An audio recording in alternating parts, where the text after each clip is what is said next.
All right, there we go. You know what? No, you fuckers are going to listen to this too.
Wait. Whose balls were you playing with there, Tasty? I was kicking your balls. Oh, come on. Just Take some Motrin and walk it off. Oh. There we go. I'm waiting for it to scab over right now. And no, I did not see the wounds on your knees from kneeling in front of the commander. They're on the they're in the server in image dump and they're spoilered. Oh, how bad? Like an eighth of my shin is like completely skinned. Oh, those aren't bad. That's not skinned. That's Indian rug burn, you fucking pussy. Again, from kneeling in front of the captain. No, they're still bleeding though. They're bleeding after. Talking about him fondling balls. Pussy. That's nuts. You know, desk nuts do come in handy every now and then. Because sometimes you just need to grab some that aren't your own. Somebody should have sent some to Vice and BuzzFeed. Vice and BuzzFeed have their own, shall we say, tastes in what they do.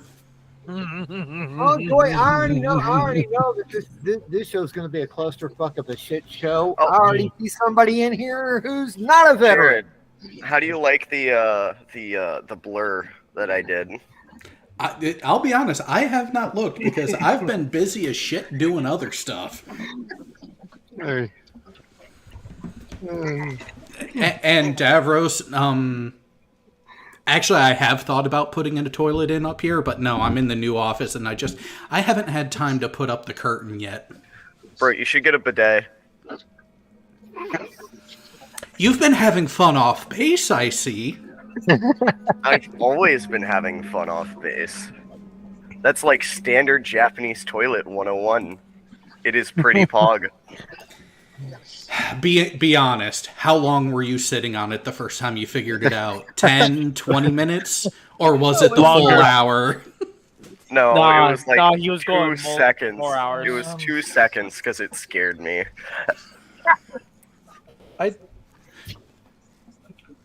You might want to resend that file.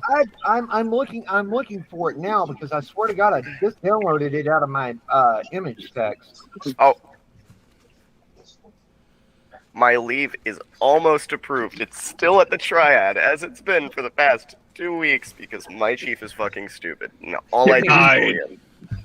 Denied. Yeah. So- Well, I also that reminds me, I need to put in leave, but I can't do that until after I get off funeral detail, which should hopefully be next week. All right. Finally, this is now officially wait. confirmed. Like, actually coming through channels. I know who my replacement is, and we are reporting for practice starting next week once we get done with SRP and whatever else. Wait, you mean they actually are letting you go finally? They've had enough of you? Not that they've had enough of me, it's that my company wants me back so that way I can deploy with them. The person sure that about is that? going on to replace me, he's non-deployable. Aw, so he figured out how to scam the system and you didn't. Oh, it's not that, it's that he's getting out in a couple months. Okay, who's Popper? You is. My, Aww. I'm a steal that dog. I'm gonna steal that doggo. yeah, you know that dog cost me $100 and is a purebred German Shepherd. Hey, Mm, one of my best friends has a pure white German Shepherd.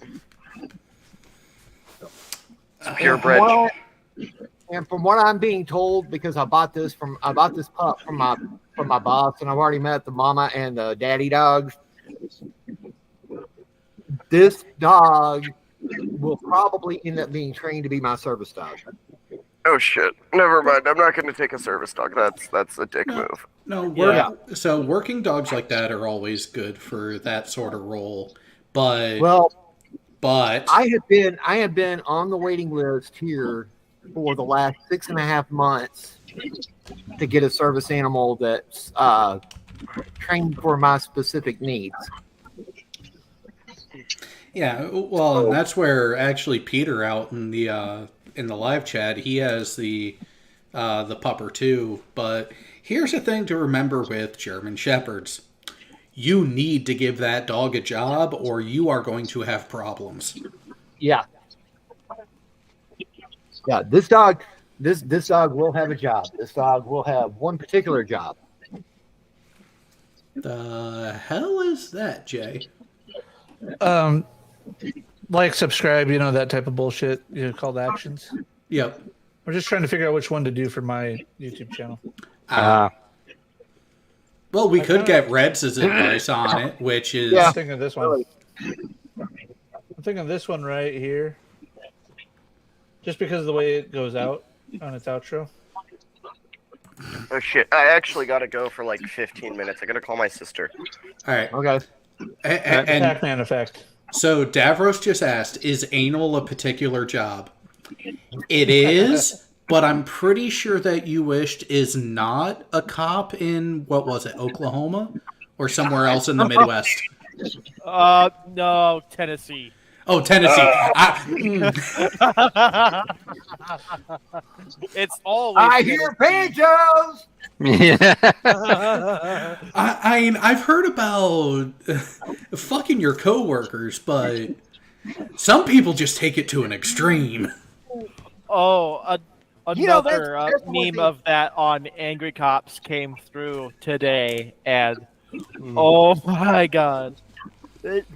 Never mind. She didn't care enough to pick up. So I'm back with you guys. There's that sub. There we go. Let's do some memes real quick. Aw, the perfect meters. So the incoming recruits can stop by for a snack before they leave. There's a good one for you.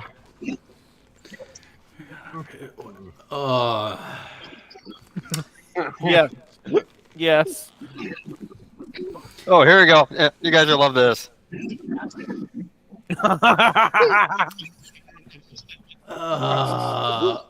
that can't be real. That can't be Wait, real. well, the paint job isn't, but here's the thing.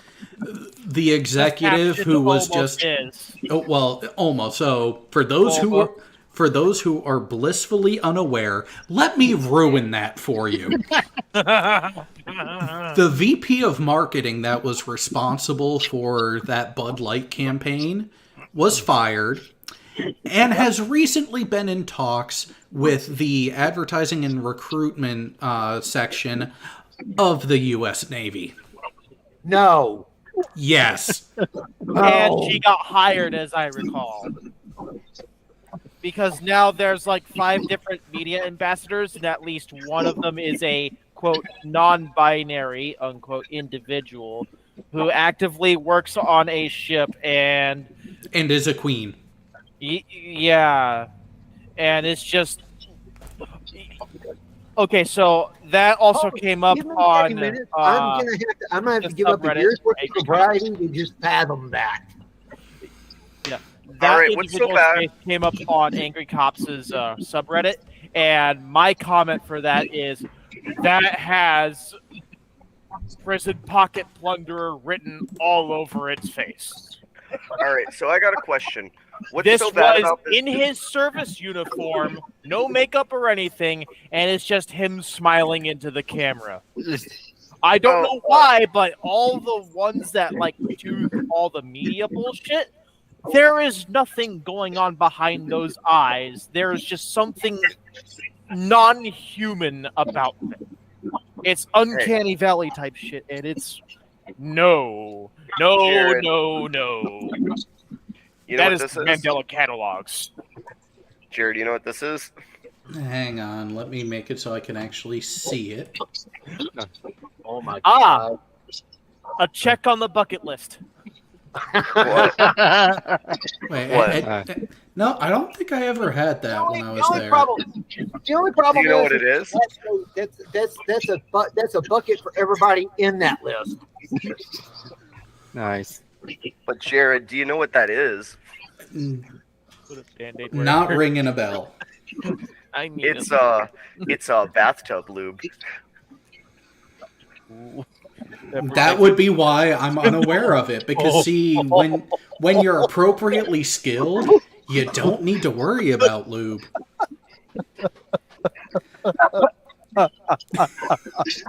Oh, come on, Rez. I see you over there. I know you're fucking rolling around on that one.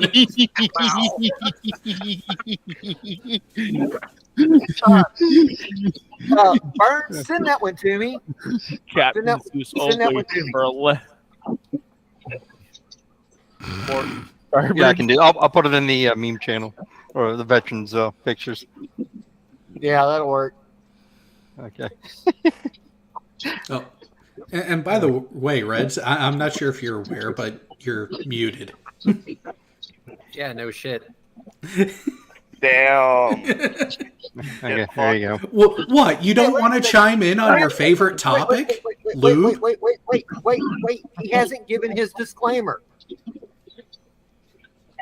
Do it, Red. I think it's pretty much implied at this point. The disclaimer: 1, I am not military, but thank you very much for allowing me on anyway. And 2, the only type of lube that you should be using for anal is one that has a little bit of ghost peppers in it. It makes the action that much more memorable. Whoa, spicy today. Quite literally. Well, if that ghost We're pepper, we're talking a fire dick here. Okay, so what you want to do is you want to coat your dick in some fire, and ghost peppers is how you do it. No, that's Or how use- you wear a use- condom. and use just vape- take That's it. vapor why rub. it's a fire dragon. Oh, one of my friends works for Amazon, and he actually had to deliver the 55-gallon drum of lube to somebody. Wait, please tell me it was the Gun Lube brand and the guy looked like he wasn't of No, that persuasion. It was called Passion. You can buy it on Amazon for $1,700. Oh, it's the fun lube. Okay. Well, no. There is a fun lube that is named Gun Lube. Oh. Oh yeah, no, and you Oh. can actually use it as a gun lube as well, if I remember correctly, right? I don't know. I just saw the name and was like, I wonder how many people have bought the wrong lube just because of the name. I do know that there is a lube that you can use as a gun lube and a fun lube. It's like a multi-purpose thing. My friend uses it on his shit, and he's like, "Yeah, this shit works great for your guns." Yeah, it's called mineral oil. And I wouldn't trust that. I would rather have CLP.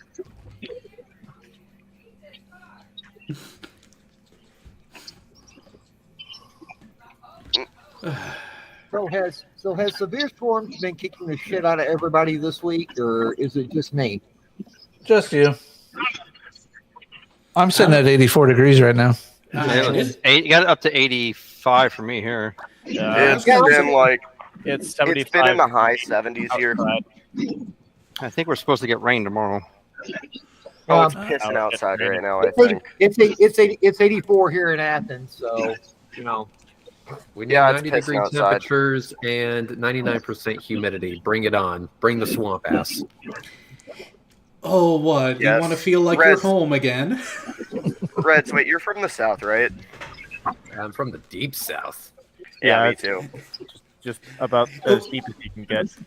Well, let's put it this way. Reds is used to living where the air makes the ball sweat between right along your taint feel refreshing. No, I literally live in a swamp back home. We call that bat wings, Jared. When your balls stick to your leg and you start walking, they just stretch.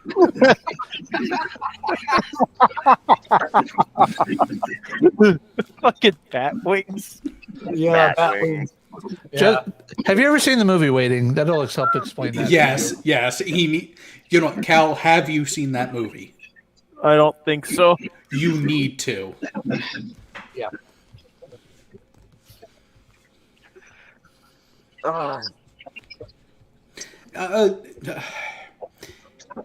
So, Icarus, the U.S. military is what we call bipolar, because yes, we do use Zulu time, but we also use the 24-hour clock, typically local, but we still use freedom units for damn near everything else. Except for firearms, then we use metric. Only for the calibers and sometimes the range. But that's about it. Navigation, we use nautical miles, which is technically not a standard unit. That is an international unit as well. That is one. It is 1 minute on the on a great 1 circle. minute of arc. Yep. On a great circle. So, at me if you want. Great circle route. That's probably the only thing you know about navigation, right?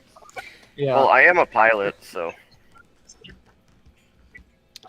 But I'm talking about for actual navigation of a ship. We use freedom units for TV screens only. Damn. Lookouts use yards. That's what I do know. But technically, what's it called? Nautical miles and knots are not a standard unit though. They are very much a kind of quasi unit because it's so internationally recognized. That's right. He's a CGI pilot. That's right. I had a little bit of experience of that myself last month, or was it the month before? Here's the thing, Tasty. The reason why is because as you go up in latitude or down from, if you're going south, the distance doesn't quite compute the same way. So that's why it's generally considered that 1 nautical mile is roughly 2,000 yards. Yep. It's actually a little bit more at the equator, but you know. But what would that range be in Calicams? 69. I don't know what a Calicam is.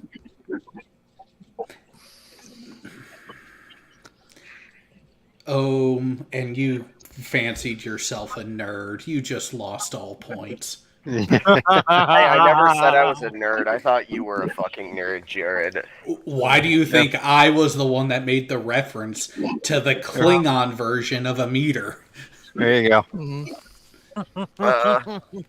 Hey, so all I'm saying is, you have a baby on the way, Jared. No, there's no fight there. There's just That's just pure fun. Round 2. Right. I mean, hell, you get pulled straight into a buffet. I mean, why not?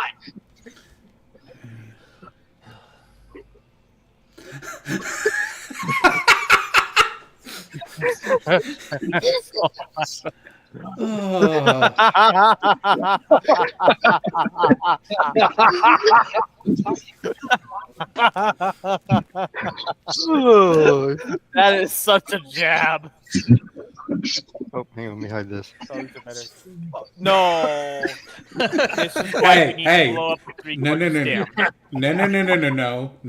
It's the Koreans. Exactly. The roof Koreans.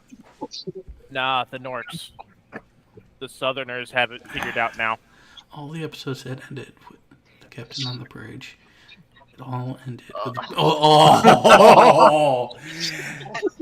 not factually correct, Very correct. but I saw that one and I cannot disagree with it. Yeah, that's And how you- it goes. And you have to admit she is the best character from that movie. Yeah. She is. Okay. Fuck you, backpack. Oh, I remember that.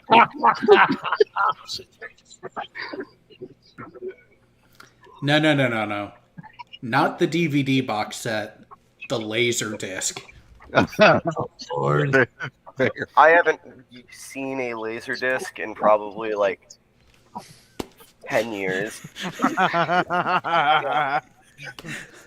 I used to have some, but Burns, send me that one. I have a place I need to post that. Okay, give me a second. So I'll be seeing that in about 5 minutes, Jared. Yes. Auf der Heide blüht ein kleines Blümelein und das heißt Erika. Oh, Lord. Yeah, this has probably already gotten yellow. Yeah, we started off that way. So, from Mark Beiser in the chat, I miss the combination of Chinese, seafood, and donut shop that used to be in my neighborhood. The stray cat population is getting out of hand.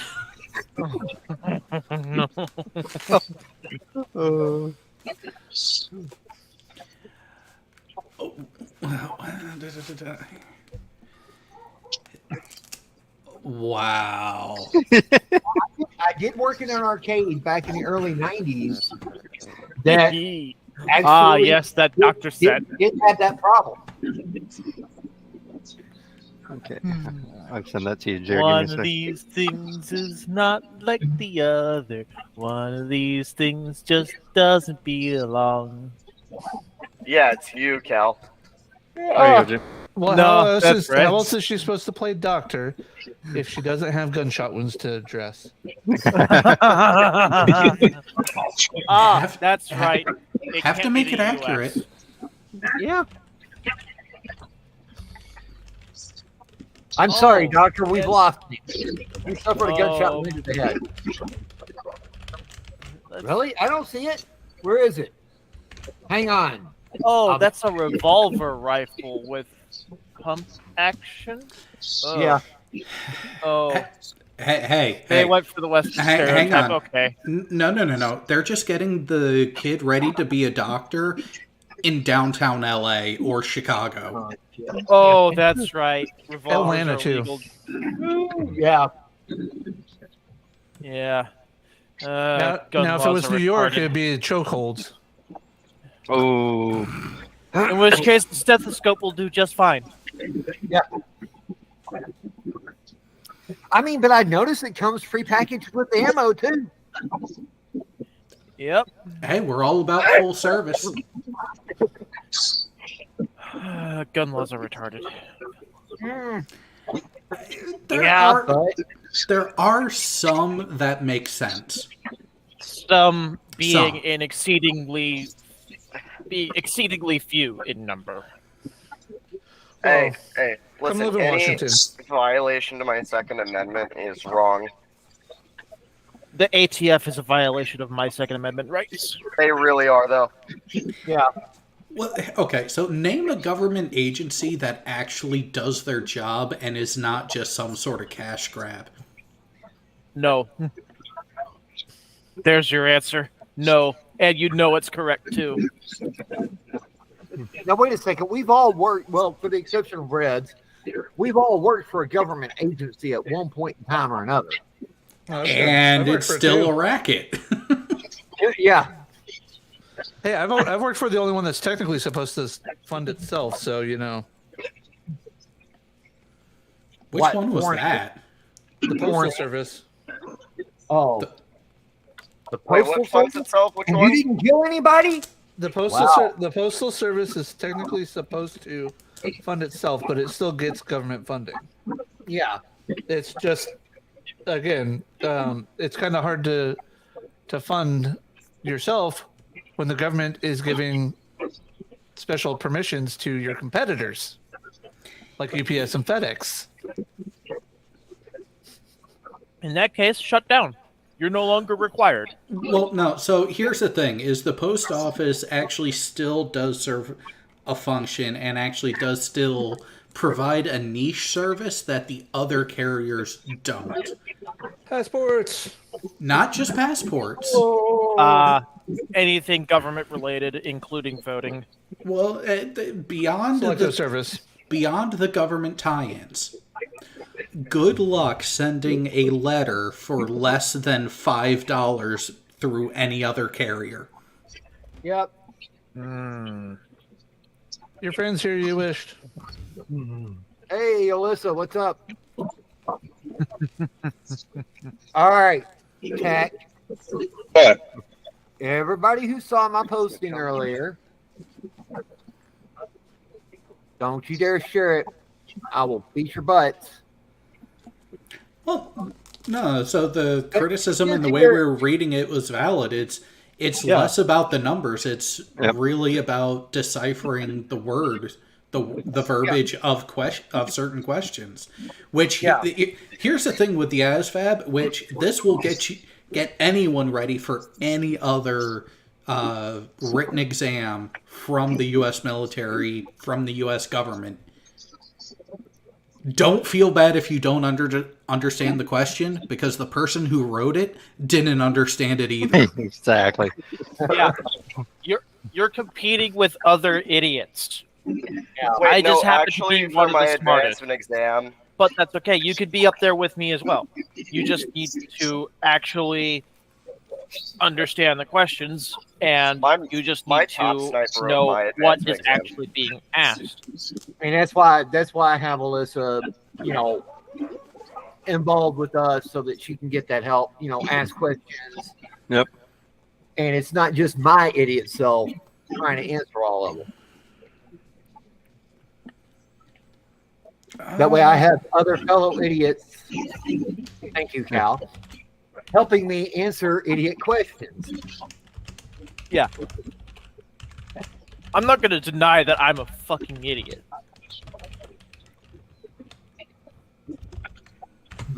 I have my moments. Yeah, oh, fuck. I'm thinking about getting a 2DX controller also.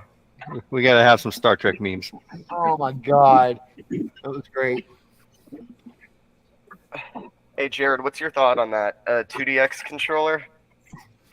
Yeah, it's speaking Greek to me. It's the funny one with the DJ turntable. There you go. Go back to that one real quick. I got a question. Where in the hell is his hand? You don't want to know. What? Who the fuck is on that puppet? Let's see who gets this reference. Yep. Oh, dude! Final Destination, I'm the youngest person the in this series room, and I will said fuck yes. you up. Well, second youngest. We have Echoes here. That's what, 20? What, me? Yeah, you. How old are you? I just turned 23, idiot. That still makes you the youngest here, fucker. Yeah. Eat my taint. And until No, and eat until mine, Alan bitch. or Respect your unless- elders. unless Alan or somebody else joins in, then I am the oldest. Can you see the ship name? Humongous D. Okay, that reminds me. I gotta play No. Gaishin Impact. I don't know why. That reminded me I had to play Gaishin. Wow. That's why Riker waited. No, I cannot see that name. Here. You can't unsee that name. No, it's that part of the screen is not big enough. Oh, there we go. Oh.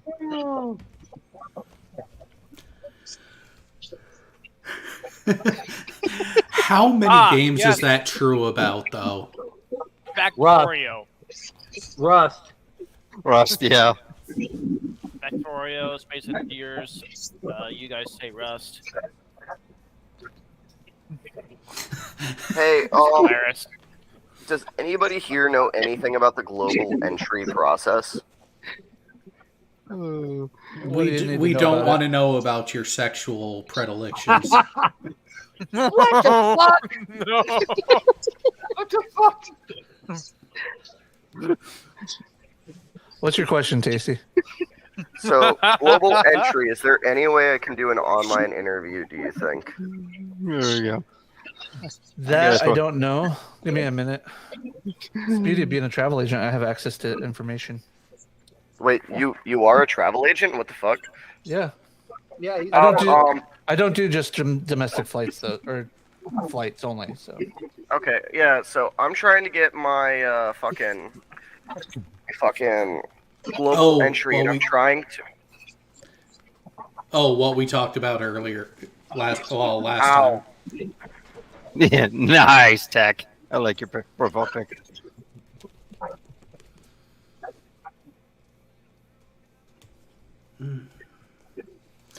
Jesus Christ. What the fuck happened? I think my audio driver decided to stop working and irate me. That happens. But can you rape the willing? That's the question. I was not willing. My ears were not prepared for that. See, it's whether or not you're willing isn't about preparedness. It's about desire.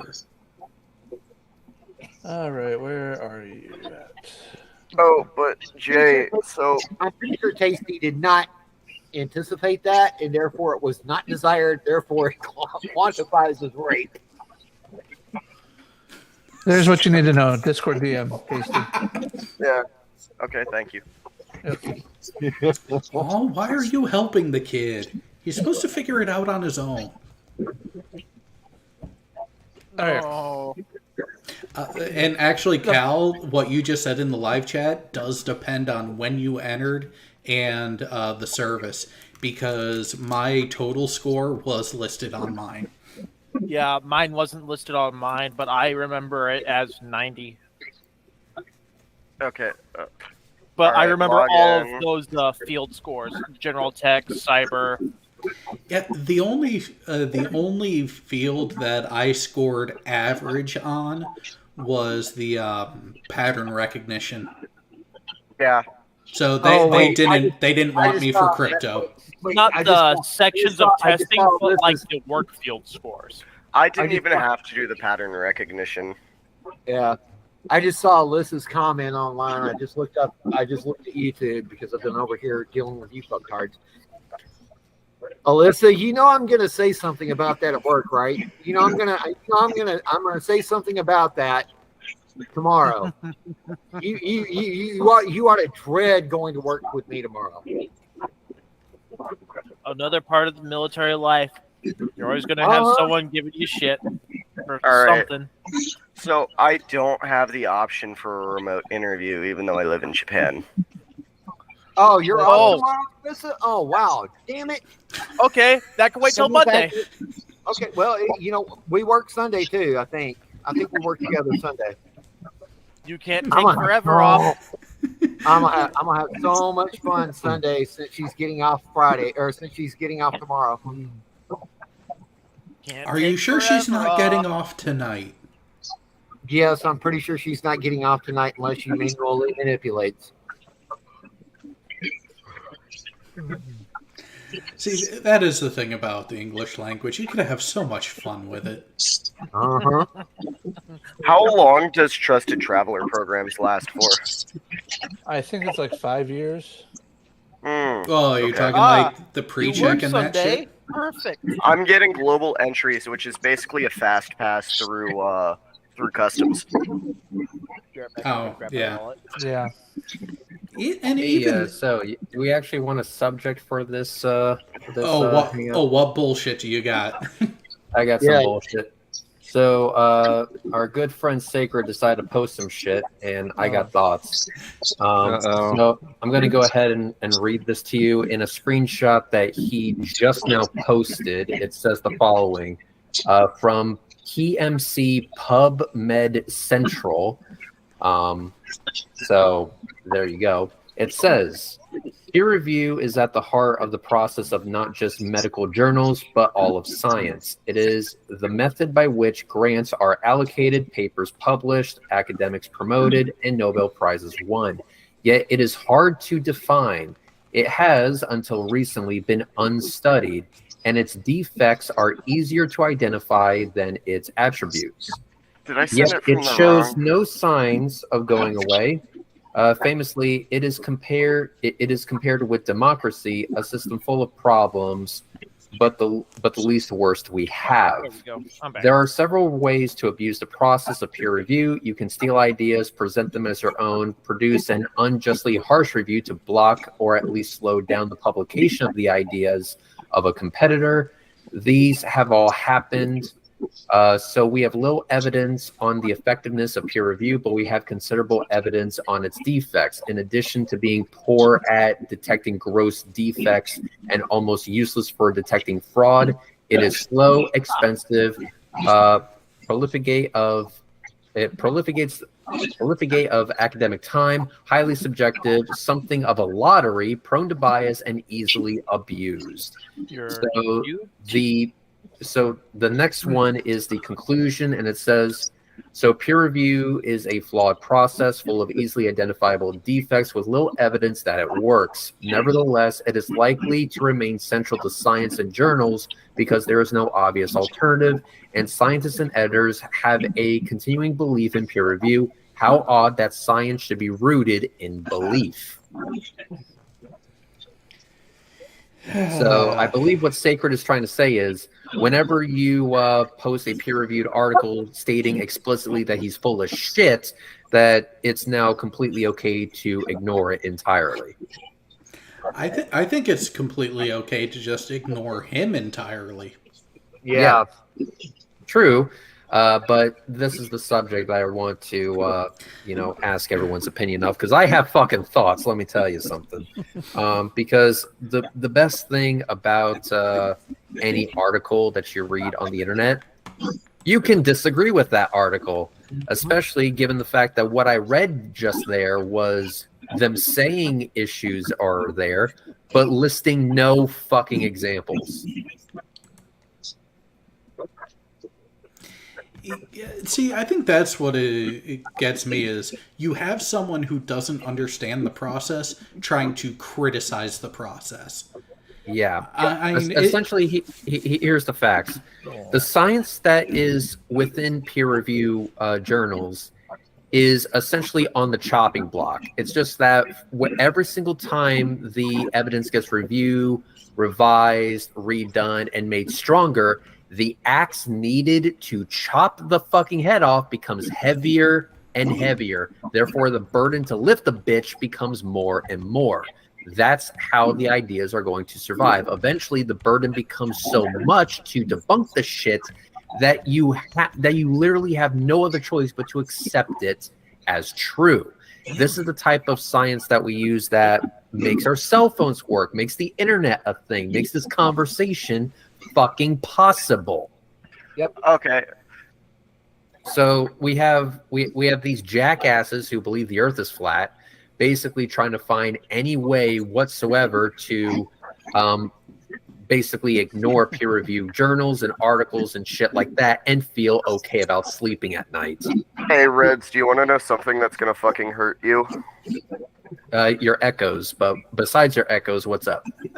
All right, so we had somebody on board my ship believe the Earth was flat, and you want to know the worst part? They were the quartermasters. The navigators. Navigation, yeah. Navigator believing the Earth is flat. Yeah, that's a contradiction. I wonder how he reconciles. How do you get that job as a flat tard? You joined the military, that's how. Well, he was he was enlisted, so the bar for entry is lower. Very low. Very low. It's basically if you have a pulse at this point, because you can now get in with a 10 ASVAB score. A 10? Did I stutter? Wait. Did I Hold fucking on, Cal. stutter? Cal, hold on. Before you go off on this, just remember, we are, contemplating putting Bud Light cans with Dylan Mulvaney on our submarines. Yeah. Why would we? Why Okay, would all we do that? And by the way, listen, I just want to say for the record, I do not hate Bud Light because of whoever they choose as a spokesperson. I hate Bud Light because it tastes like shit. I hate all beers because they taste like shit. There you go. We're off to a great start. But anyway, that's a good answer. Anyway, back to this peer review process. So my question is, Jared, what are your thoughts on this? And I guess in this case, Sacred in general, because it's about to go there, isn't it? Well, he is a symptom of a bigger issue. One of it being the veracity of attention whores, for lack of a better term, because really that's all that he is. He fancies himself a showman, and he's trying to capitalize on something that is really easy to stoke people into a fervor about, playing the fucking retard. And the easiest way to do that is anything that goes against your position, you have to attack it and you have to misrepresent it. And the easiest way to misrepresent it is to not actually give a shit about trying to understand it in the first place. Yep, I totally agree. And also from him is like, okay, he has a problem with peer review. He has a problem with all science, and he is clearly biased against anything that debunks his bullshit. Let's be frank here. So I really want to know his alternative, because that little screenshot he posted did say, well, there is no alternative. Well, exactly.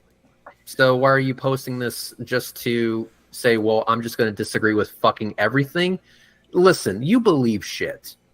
You believe shit, and you have reasons for believing them. How do you rationalize your own beliefs? How do you come to the conclusions that you have come to?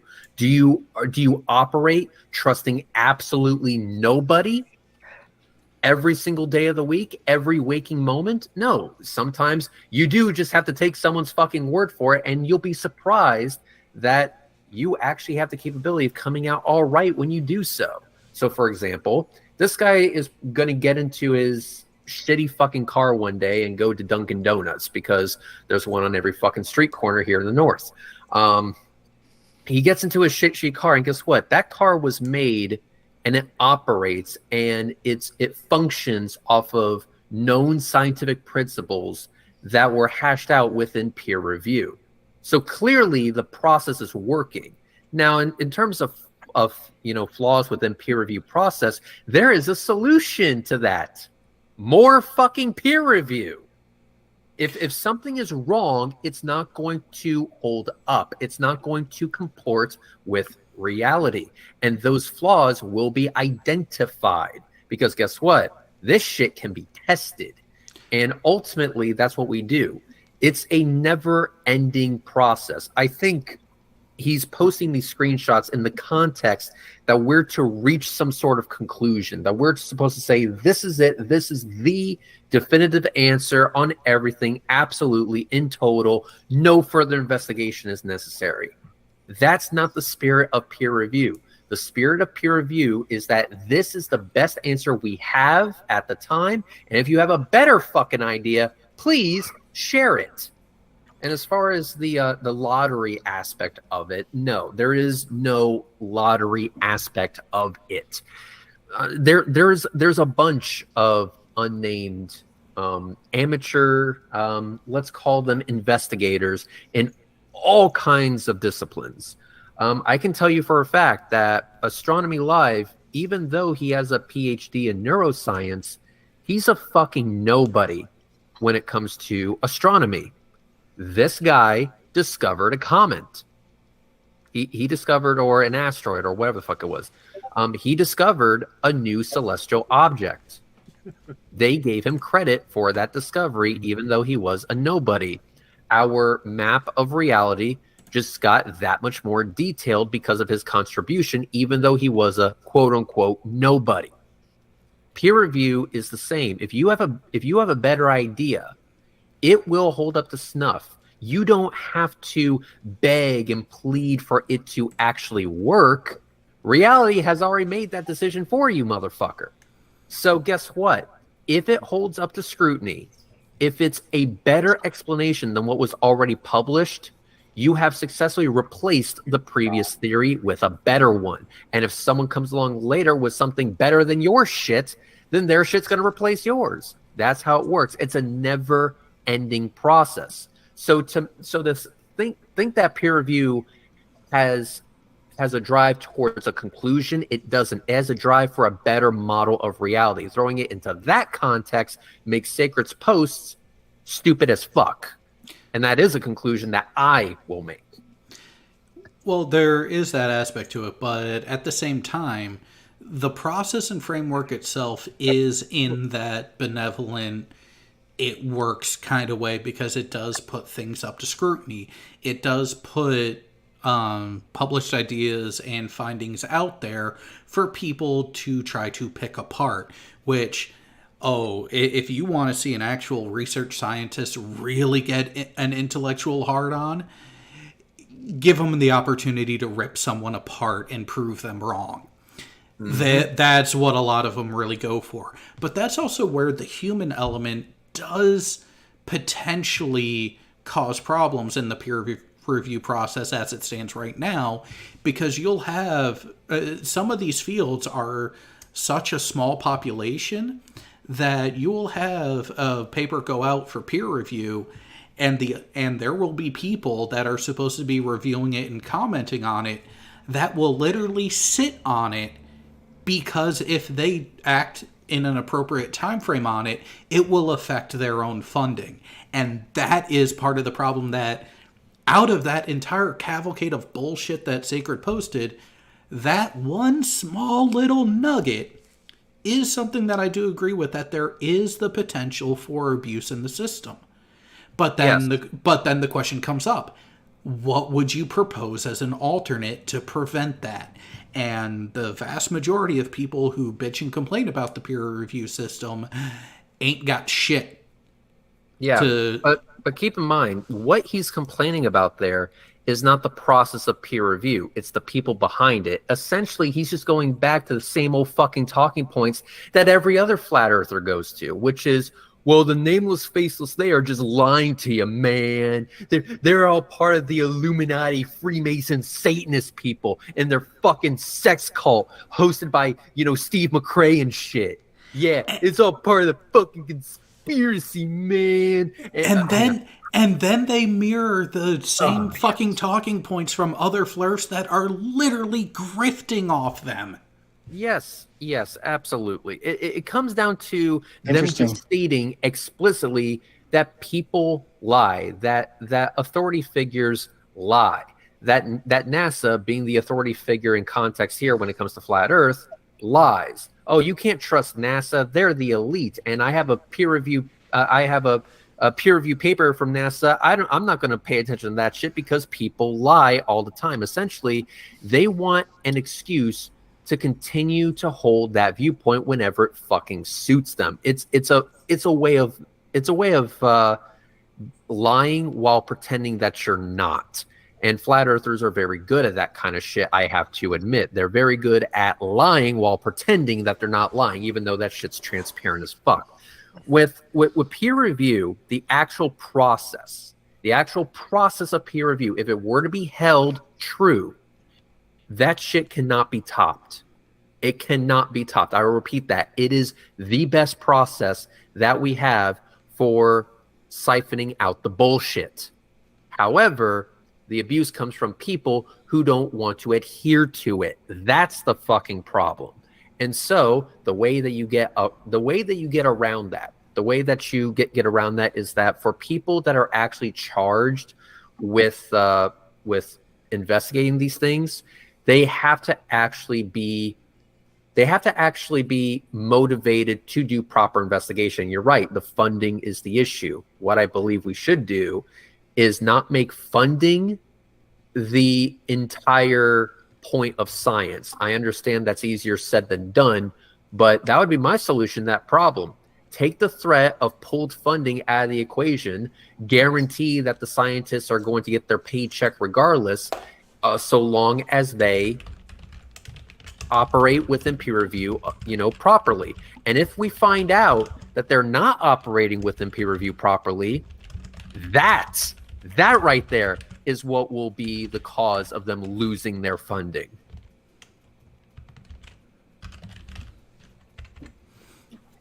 Yeah, no, and that really is the way that it should be, because a lot of things that are currently a for-profit endeavor or close to a for-profit endeavor, they shouldn't be. Like fucking healthcare should not be a for-profit endeavor.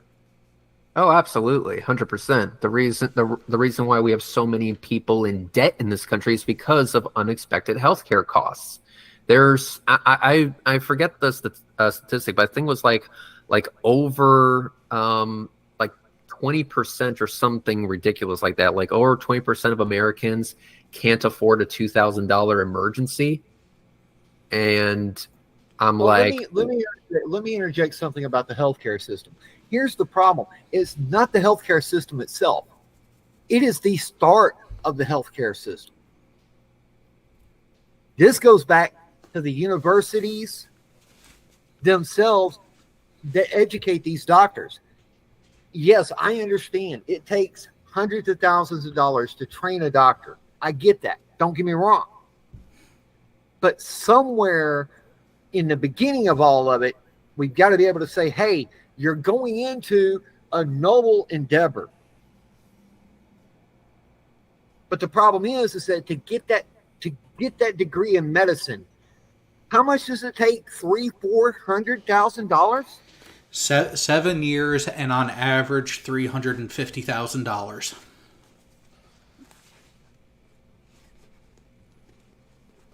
The only way that most people can afford that is through loans, and then you got to add interest on top of that $300,000, and then you see the burden that we're placing on people. Although there is a solution, but it's a very left-leaning solution, and I don't want to piss anybody off, but there is a solution to this problem, and I would argue a very obvious one. I'll pay more in taxes to do it. Well, what I'm looking for, you can't go one payer healthcare. You just can't, because then the innovation stops. No. See, at first I used to be in line with that thought, but then when you actually look at it, there are other ways that would actually incentivize research and progress and the funding that would come from there. There are other ways to attack the entirety of the system. And while the collegiate side is part of it, it's not the root. It's not really where it began. Because when you actually look at when the cost started to increase, college tuition and college rates lagged behind the pharmaceutical companies and the insurance companies. Those two also hospital administration. Yes, it's like that money you're paying the hospital. Most of it's not going to the doctors; it's going to administration. Yep. I I think for the most part, when it came to like pharmaceutical companies, one of the main issues is greed, and we need to tackle that head on. I'll give you one prime example: that pharma bro douchebag, the one with the really punchable face, the guy who took a pill that was, if I remember correctly, something like $13-14 per pill, and this was this life-saving medication, and overnight upped it to like $700 to $900 a pill or something fucking crazy like that. And you just referred to him as prison dude, where you know you're talking.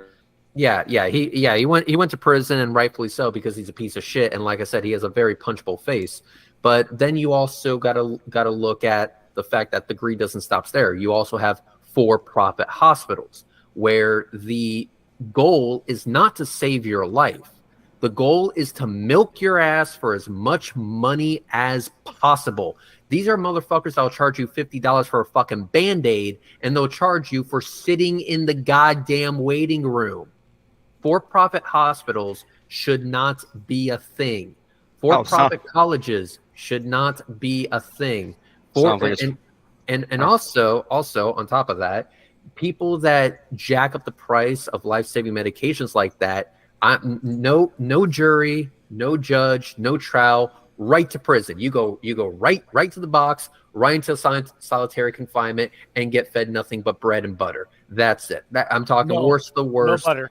Just bread. You know what? Not even real butter. You give them, I can't believe it's not butter. And No, I wouldn't even give them that. It's a form of flavor. We don't want them to even have regular fucking milk. We want to give them almond milk. Give them Vicks Vapor Rub.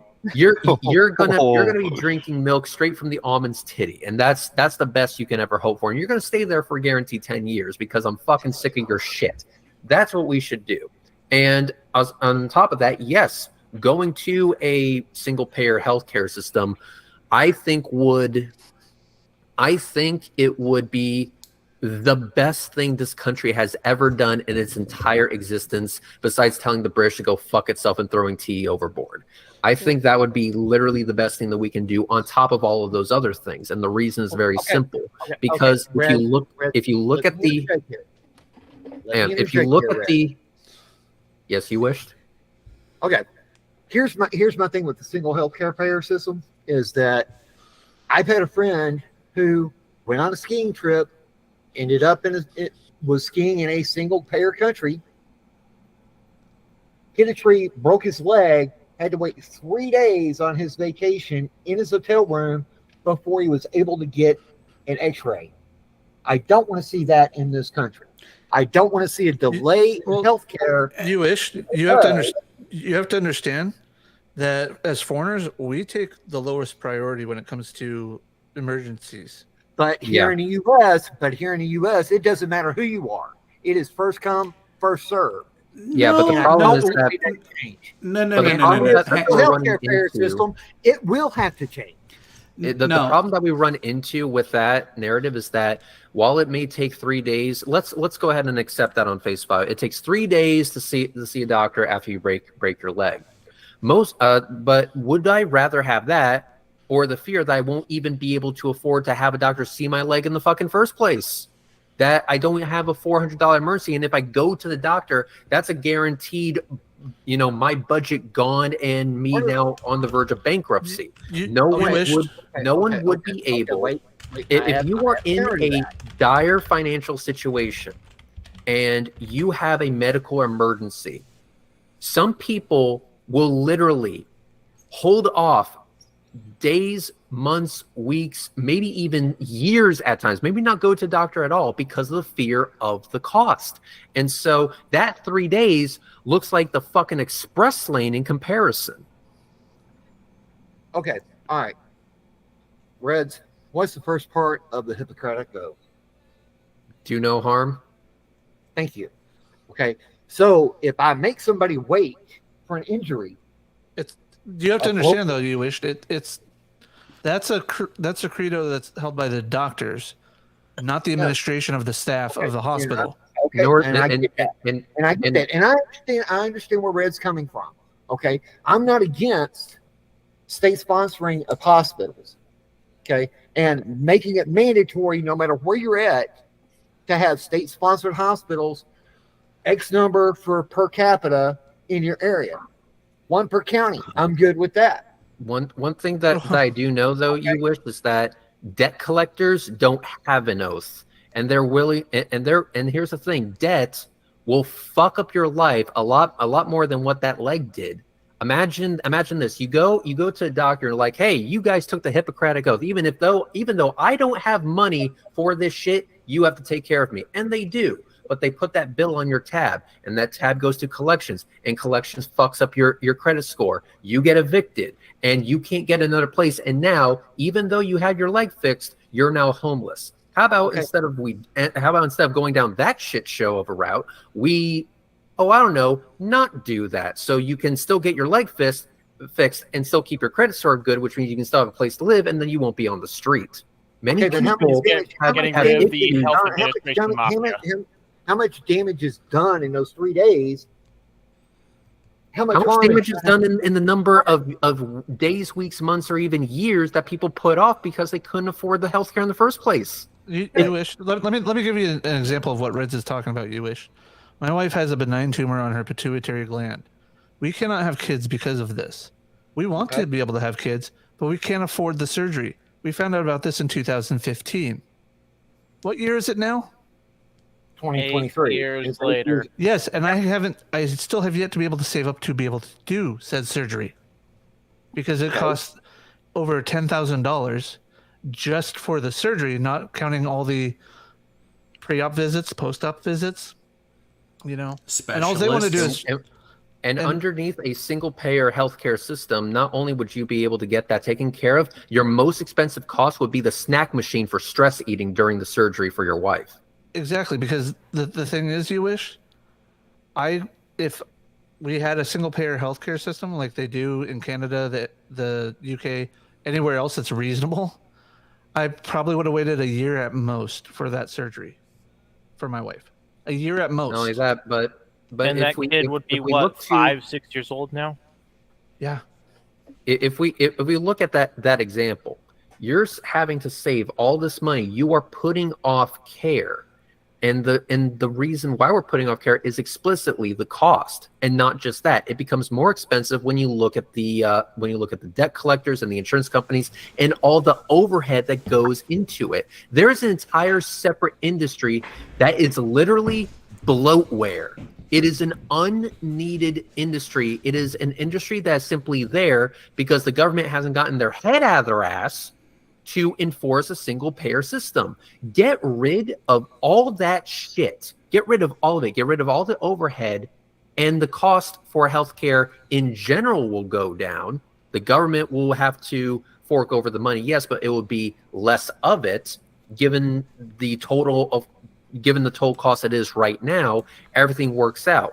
The only bad thing about this plan is that you would have to find placement for all the people whose jobs you're going to make irrelevant at that point. Personally, I would rather take that challenge rather than seeing, Jay Brown's wife have to go, a fucking decade without getting the care that she needs. And I agree with it. I already have a proposed solution for that one on the job side of it. They could go pick crops in Missouri. Well, no, aside from that, here's the thing. You have people who are experienced on the paperwork side of claims and processing, both on the insurance end and the hospital end. We go to a single payer and get rid of the insurance companies themselves. Well, guess what? We're still going to need people tracking the claims and the processing for the accounting of the services rendered. And you already have people familiar with the documentation, verbiage, and everything. So rather than have the money go to an insurance company that is really incentivized to not pay out, well, make them fucking irrelevant, and you already have a workforce available to pick up the slack to do the accounting for services that are actually being rendered, and it can all be done without changing the deductions from your current paycheck. If we take all of the premiums that are currently being paid by everyone nationally, but instead of going to the individual insurance companies, it goes into one big pot, and that is the baseline that all of the services are actually funded from. Jared, you don't. And also, on You don't on even- top of this, we also have the question of innovation. You know, without a want, need, and desire to lower costs and maximize profits, how are we going to innovate based on that system? Well, the answer is very, very simple. Because when you innovate, you lower costs not just for your bottom line, you lower costs in general. And they usually increase the speed and efficiency and, dare I say, the sanity of the doctors who are using these things. So there are still benefits to be had, and that's why innovation, I don't think, is ever going to stop. The UK has the National Health Service. Canada has a single-payer healthcare system, and they haven't stopped innovating. Oh, and you don't even have to. Speaking of the jobs for those people, you don't have to get rid of the health insurance companies at all, because you don't need to have elective surgery covered by the single payer system. That's why you would have That's why you'd have outside health insurance to cover the elective stuff. Yeah, So, I can agree with that stuff that would be elective. You know, that's good. Like I just weighed myself the other day. I'm 291 pounds right now. I need to lose weight. If I want to go get a liposuction, why should the single payer system pay for that when I can go work with, say a Blue Cross Blue Shield or Aetna or whatever, and be like, hey, this is what I want to do. What's the premium, so I can have you cover most of the cost, and then I can pay you basically to cover the cost. I pay you back a monthly payment. It's basically the same thing as insurance, but it's more of a loan. Yeah, It's more of a budget plan instead of an actual loan or a debt in that aspect. It becomes just like a regular bill. Exactly. Well, and that I'm not against, but my thing is that cutting the overhead to the hospitals, cutting out the middlemen that work in the hospitals, okay, and understand that you have two sides to a hospital bill. You have the actual debt accrued, and then you have the services rendered. Now, within that services rendered is the payment of the paycheck for the person who did all the coding for everything that you did and then figured out your billing for those codes. Yeah, like the $20 toothbrush. Yeah. Mm-hmm. Okay, all right. The $20 toothbrush, the $10 aspirin, they've got to get their money somewhere too, because a lot of times these medical coders and billers are general contractors. They're not even employees of the hospital. They're sitting at home. Okay, and I had a friend of mine who did this for about 15 years. Okay? He made a killing. And he said if he wasn't able to bill for his services, adding in his cost to everything that was coded, he would have never made a living at it. And that's where a large chunk of the problem exists, is because at one time, medical coding and billing was such a niche career. And then all of a sudden, all of the for-profit colleges taught it. It's almost like there was a demand created for those positions. And it's almost like it's not a hard or difficult thing to do. Yeah. Having worked in a health insurance company, I don't know the ICD-10, and the DSM-5, but I know the ICD-9 and the DSM-4. And I learned that in 3 weeks in training at a health insurance company. It's not that hard. Also, on top of this, going back to what Jared said, there's a demand created for those types of positions. My argument is that, and no offense to the people who do those positions, it would actually bring me joy, and maybe this makes me a bad person. I don't know, but it would actually bring me joy to do a Vince McMahon, you're fired because we no longer need you. And let me give you an example. Your taxes. Did you know that the government already knows how much you made, how much you owed, what you're owed back in returns, and that there's actually no need for companies like H&R Block and TurboTax. We actually have a system that's ready to fucking rock and roll. It's a file-free system. But guess who is stopping that file-free system from actually going through and making your tax lives a little bit easier, so that you don't have to dread that magical date in April? It's TurboTax and H&R Block. That is wrong. That is wrong. Okay.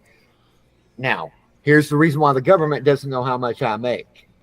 I work for a franchise. Okay. My franchise does not directly report my income to the federal government.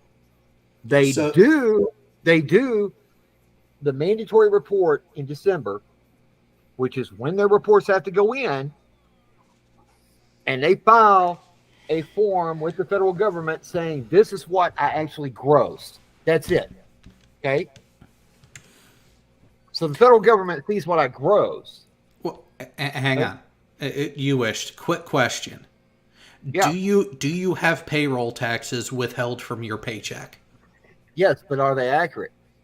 That's the question. Okay. And hang on, because this goes to another question though.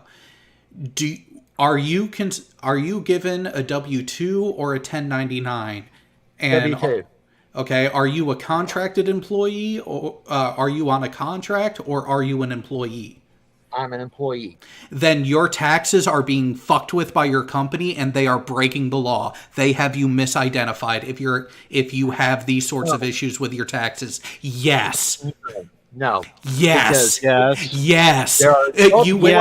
They are. My friend actually had this problem working for a gun store a while back last year. He was having this problem. He was getting paid way too much. And you know what happened, you wished?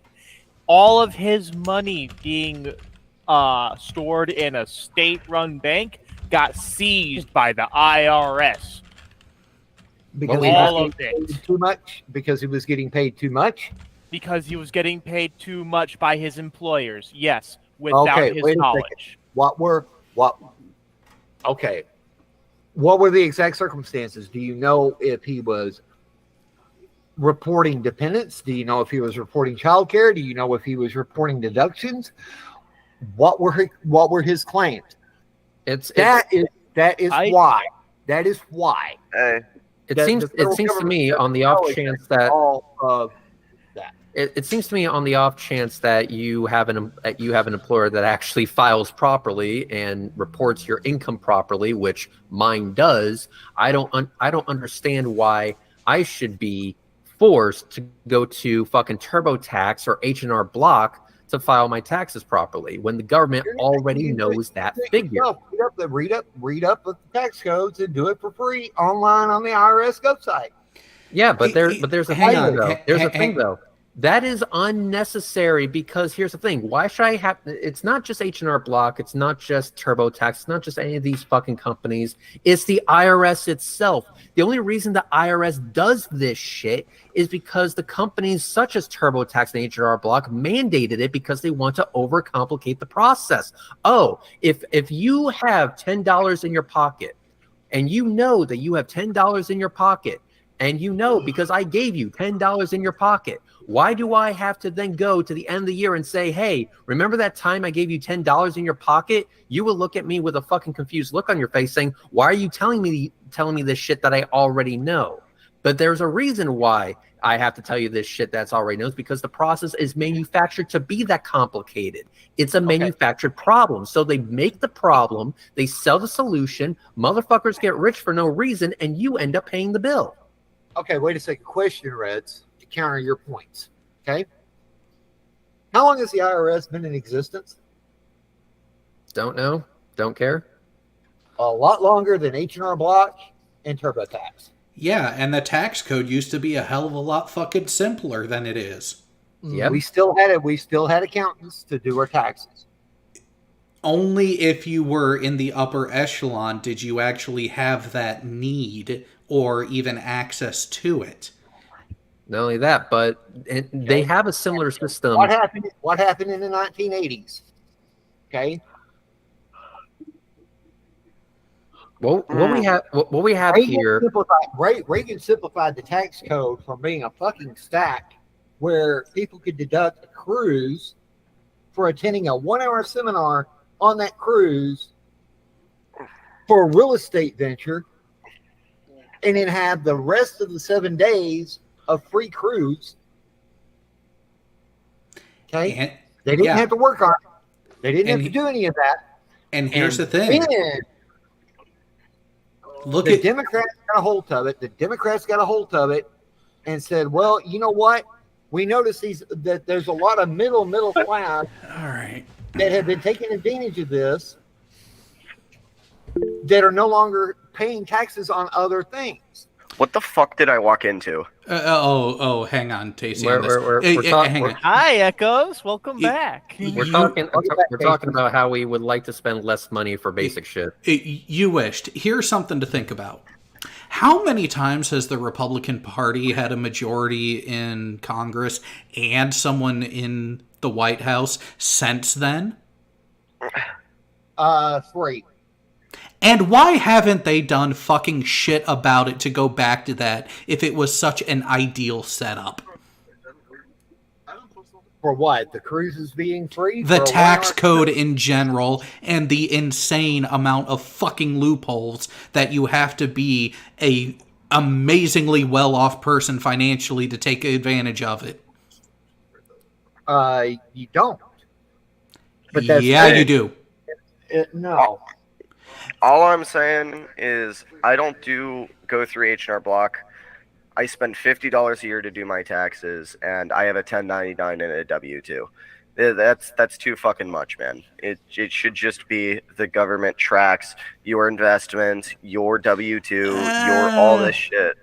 Here's the thing. Hang on. As someone with a very diverse income stream, here's the thing.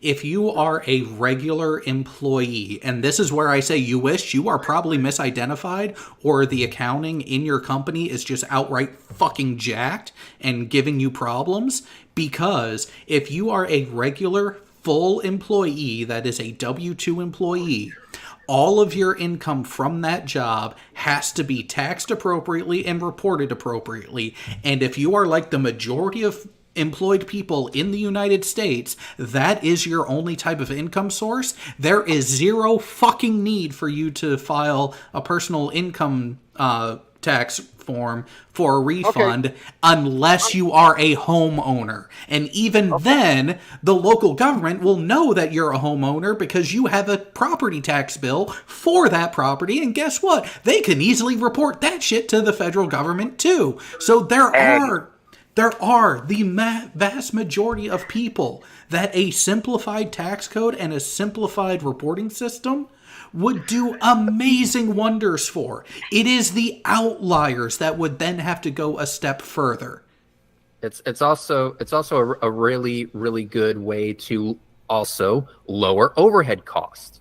Because keep in mind, let's say your taxes are complicated, and let's say the government sends you a letter and say, hey, we notice your taxes are kind of complicated. We don't want to deal with you. So you're going to have to report to us what you want. I could actually accept that system, because if you want to be the type of person that's okay with getting misidentified or having 75 different income streams because, you have your OnlyFans on the weekend where you finger your asshole on a webcam, making artsy-fartsy shit on Tuesday and doing YouTube on Wednesday, and then being a general contractor on that whatever fuck else day is left, then you do you. But if in those situations where you are not like the majority of Americans that have just one job, one income source, and no fucking need for things to be more complicated than they have to be, then I think that redoing the tax code, telling H&R Block and TurboTax to get fucked, would probably be the best option for the majority of Americans. Yeah, I agree. For example, I go through a brokerage agency. I go through, Edward Jones, to do all of my investment stuff. And they also report to the IRS. They generate me a 1099, give it to me, and then are like, okay, do your taxes. So they can't just send that into the IRS for it to be taken care of. Well, so the reason why a lot of 1099 positions end up creating that need for additional filing is because if you are a 1099, if you are an independent contractor, the company that you are contracting your services to are not supposed to withhold any payroll taxes. Otherwise, you're a W-2, you are an employee, you need to be treated as such, and there are other laws and protections that are then afforded to you. And this is where that potential and probability of being misidentified in your type of employment becomes a real major fucking issue. And the reason why I know about all this and why it has become such a hot topic issue for me, one, Reds can attest to my personal involvement with a company that did that same goddamn exact bullshit. And two, my wife is a sole proprietor. She runs her own business as a business consultant for a particular industry. She is partnered with a couple lawyers that specifically specialize in tax and labor laws. So I have heard way more about this shit than I ever thought was even possible. And this information more people need to be aware that just because you like working for a person or a company that you're with, they may be fucking you over in ways that you're not aware. Okay. All right. Do you not know how to do a figuration of your taxes before you get paid? Yes, I do, which is why my tax liability. And that is but responsibility here's the thing that everybody needs to learn how to do. You need to figure out what your tax rate is, and you need to go in and figure out what your gross is going to be. But here's a wrinkle to that. Here's a wrinkle to that.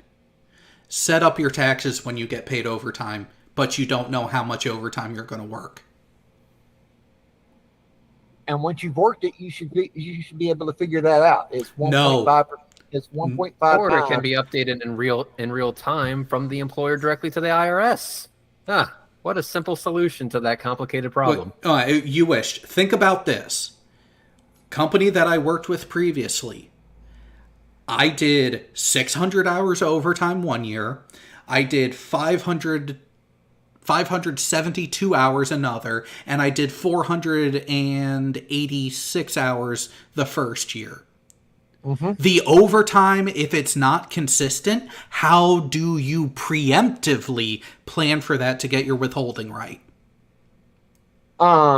It should already be figured out because withholding should be done at a percentage rate figured out at the company level. That's it.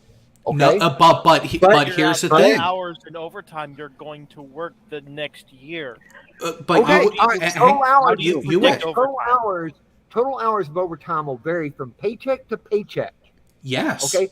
Every time you pay into, does your company pay or deduct your taxes at the end of the year out of your last paycheck, or do they deduct it over the course of the year? They deduct those taxes. It's on a per pay period basis. But here's something to think about, though. Here is something. If you're not able to figure that out, you wished. Listen, because this is how the payroll taxes are factored in that per pay period aspect. They take the hours you worked and what you were paid for that one pay period, they extrapolate that out for the entire year, and then do your taxes according to the tax bracket that you fall in based off of that one pay period. Then the company itself is fucking you over. That is ADP. That is ADP. That is payroll in general. That is how they do it. Yes, it fucking is. Not for any of the companies I've ever worked for. Then you haven't been paid enough. No, I've been paid enough. And this is another benefit. And where I've been shorted by the taxes. No, you wished. What I'm talking. You wished. Got at the end of the year through the IRS. You wished. What I mean. This is a great benefit. Reds, hang on a second. Oh, go ahead. You wished. What I mean by saying you haven't been paid enough means that your base salary was not high enough to where that overtime flirts with you jumping between tax brackets. I have been dealing with that shit for years. Okay. All right, you jump between tax brackets. That's why you have an account. And this is something that I don't understand. Why would anyone? I'll ask it that way. Why would anyone want to overcomplicate taxes any more than it needs to be, especially to the point where a industry is literally propped up to uncomplicate the complicated taxes? The only reason they exist, make no mistake, the only reason it exists is because a problem was invented and they're selling the solution. Quite frankly, they're no better than Apple at this point.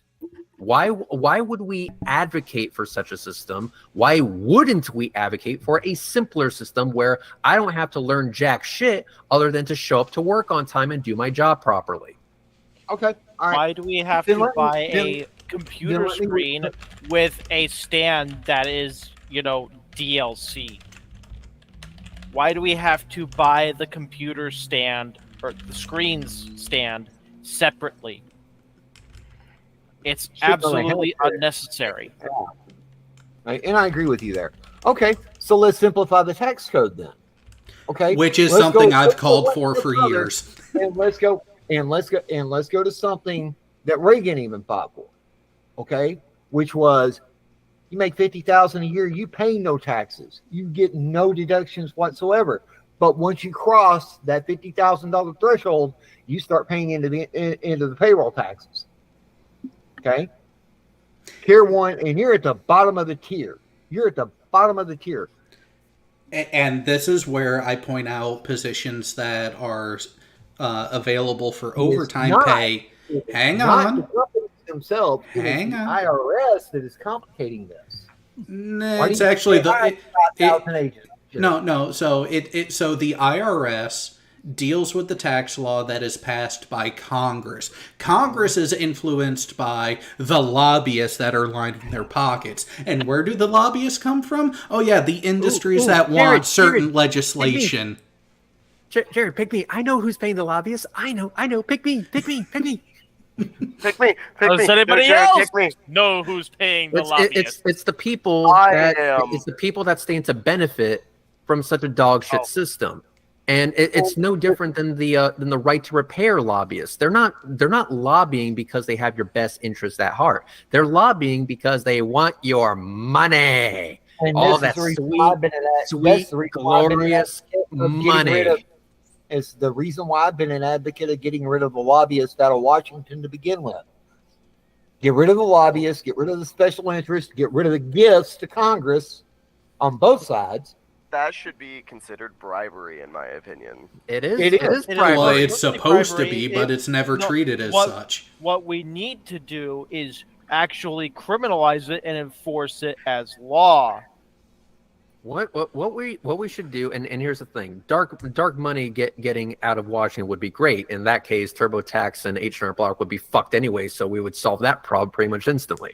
But the issue that we're running into right now is the taxes, and that's the topic. So let me just harp back on one more point when it comes to taxes, and that is that if you were to eliminate the overhead, you were to simplify the do you know how much taxes literally goes into processing your taxes? It's basically a self-defeating system at that point. By simplifying the tax code to the point where H&R Block and TurboTax don't have a valid business model. As a result, the United States as a whole would be saving money. Now, let's say they would pass those savings off onto you. Republicans would really like that. But let's say they don't pass that savings onto you and they get to buy more shiny toys for the military. Republicans would also like that. What? I get to buy 3 more F-22 Raptors so I can fuck the shit out of anyone that tries to fuck with me? Amazing. Or better yet, we finally get to have that B-1 regional variant with the F-16 engines put into it. Hell yeah! We'd be rocking the fuck out. And guess what? Dude, they would be able to afford spinner rims for the landing gear. We'd be on fucking point. I'm gonna see F-22 Raptors on Pimp My Ride. Let me tell you something. But when it comes to all of this, literally Here's this the process. sad part, Reds. Here's the sad part, Reds. Is that obviously we quit making the F-22 because it was too fucking expensive. No, we stopped production of the F-22 not because of the cost, but because we realized that we were so far outpaced of the potential threats going forward that they cut the funding. And also, we went ahead to. It's all about hard. It's all about efficiency. It's all about efficiency, which is why instead of the F-22 Raptor, we went to the F-35. The F-35 is a fighter that's able to neutralize a target without having to get into a dogfight. And that's the whole point. If prevention is often preferred, and if you're able to neutralize your opponent before it gets to the dogfighting stage, you already won, and you didn't have to showboat. The F-22 Raptor was meant as the dominating dogfighter where no one would even think about fucking with us. It was the Raptor was BVR. It was BVR. It was beyond visual range. It always was built to be that. It was intended to be that. And here's something else, Reds, to think about. This isn't the first time that pundits and people in the military-industrial complex have said that the days of the dogfight are essentially over. They said that leading into Vietnam. Yeah, I imagine. The issue that we're running into, and that, by the way, I'm going to say that all you bitches are wrong on the F-22, but that's a story for another time. The F-22 Raptor, and look at its opponents. The F-35 is designed to neutralize targets before it even gets that far. It doesn't need to have the capability of the F-22 Raptor in terms of maneuverability because it has other instrumentation and other defenses, other options for attack on board that would basically make that capability completely fucking unnecessary and redundant. Reds, the F-22 Raptor is considered an air superiority fighter, while the F-35 is a multi-role fighter. They Correct. That's why. That's why dogfighting for the F-35 Raptor, even though it can do it, it's not its primary purpose. The F-22 Raptor had a air superiority is taking air before the enemy can take it from you. Thus, the F-22 is a BVR fighter. Well, it has to be. It literally has to be to do its job. The F-22 has lost every gun engagement it has ever been in visual range. Guns are visual range. BVR, it's won every engagement. And that's why the F-35... Except for that one time an A-10 shot down an F-16, but that's neither here nor there. That's not an F-22. The F-22 is a BVR fighter because it cannot dogfight. It has the ability to dogfight if the pilot in the box is hot shit. Wait, the F-22 is not meant to dogfight? Not at all. Not at all. The most recent fighter designed around dogfighting is the F-14, if I remember correctly, and the F-14 was like dog shit at it, and then they decided to just stop with dogfighting. Oh no! No! Right? No! Oh, it was the F-4. My bad. F-4. Yeah. So the F-4 was supposed to be the initial attempt at purely missile. No dogfighting required kind of bullshit. The F-14 was a response to that, which was a dogfighter, but also had extreme BVR capability because of the Phoenix missile system from the outset. The thing with the Tomcat is it also was able to serve as a multi-role fighter because it was able to take on the additional roles, initially being a forward air controller and then getting the ground attack capability later in its career. There were two main reasons why the F-14 got retired. One, maintenance costs skyrocketed because of the swing wing and the titanium wing box in the center of the aircraft. They just couldn't keep it flying in a cost-effective manner. The other reason, which fed into that, was fucking Dick Cheney, when he was in the Pentagon, before he was vice president, really had a hard-on for Boeing and the F-A-18, so he actually torpedoed the upgrade package, the Tomcat 21 program that was floated out there that would have improved the performance and capability of the F-14 even more. Yep. So what you're saying is the lobbyist's fault. That is part of it. All right. So, according to Joe Botter, the F-15 has a top speed of Mach 2.5, cruising not 5.5, not the F-15, the F-14, the Tomcat. Yep, the Tomcat. And so the F-22 apparently took on 5 F-15s and embarrassed every single fucking one of them. Beyond visual range. Yeah. No. In a dogfight. No. Yes. In a dogfight. So I don't know where the notion came up that the F-22 was could not win a dogfight with F-15, because saying that is like saying the Earth is flat at this point. No, the F-22 is a dogfighting machine. That's not its only function, though. But the F-35 is not primarily slated to be a dogfighting machine. It's meant to stay out of visual range and neutralize the target before it gets that far. The F-22 Raptor, for its capability, was very, very expensive, but unnecessarily so. If you can accomplish the same goal with a different, cheaper aircraft, then why not use the cheaper aircraft? The F-22 is not cheaper than the Tomcat, though.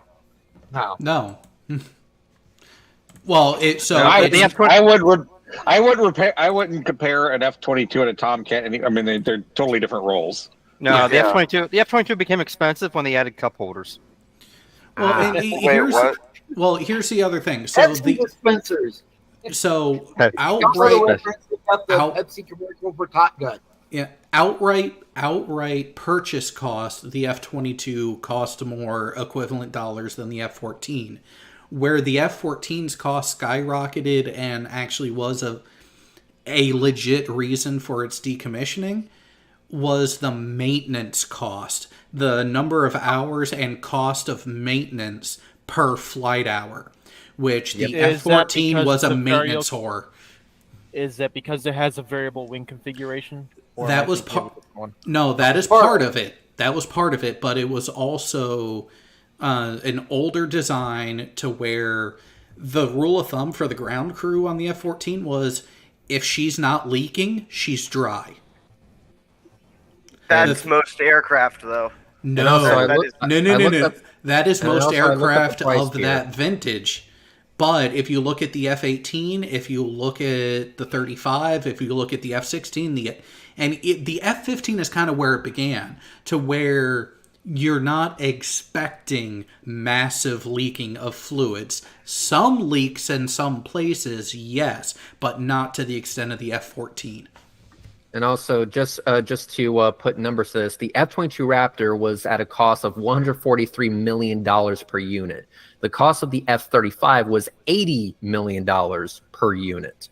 But what about the R&D cost factored in? That's not with R&D costs factored in. The R&D cost would essentially equate to $228 million per aircraft for the F-22 and $110 million per aircraft for the F-35. Damn. So So yes, the F-22 Raptor is a superior aircraft in terms of its capabilities, but the thing is that if those capabilities are unneeded in with our modern technology and shit like that, and the F-35 can achieve the job without getting into a fucking dogfight in the first place, of course you're going to use the cheaper aircraft. That's my point. The cheaper aircraft accomplishing the same goal and doing it easier with less risk to the pilot. Oh, sign me the fuck up.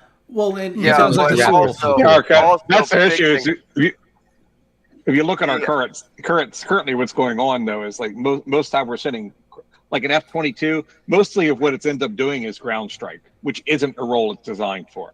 right. As of right now, the F-22 is kind of shaking right now and be like, come on, I'll give you a chance. I'll turn off one of my engines. I've had nothing but balloons and UFOs, and I'm fucking tired of this bullshit out there to air.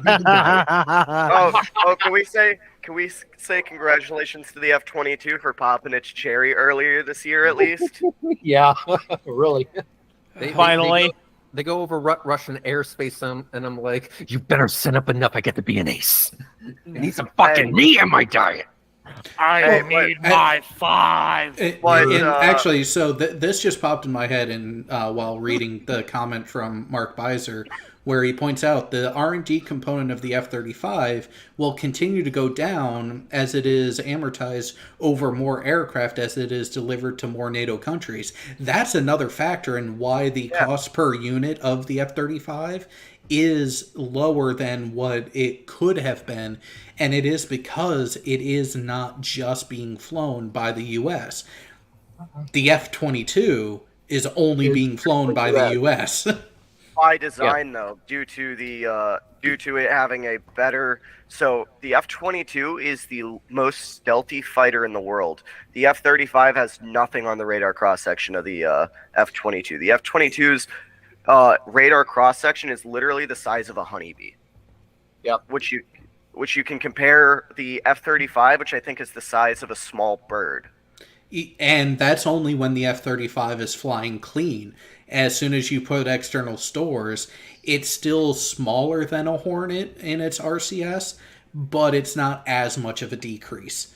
So that's another aspect too. And it's actually something that works in the F-35's favor is because part of the deployment plan initially, what they publicly released. So yes, this is not classified information. This is unclassified information here of what they said the intended strategic use of the F-35 is you would end up having multiple flights, so multiple 4 aircraft units going up. Some of them would be in a stealth mode where they would be clean with no external stores, only using the internal weapon space. But then you would have your primary force, which would have external stores and also be supplemented by the Super Hornet and other what are now called legacy aircraft as well.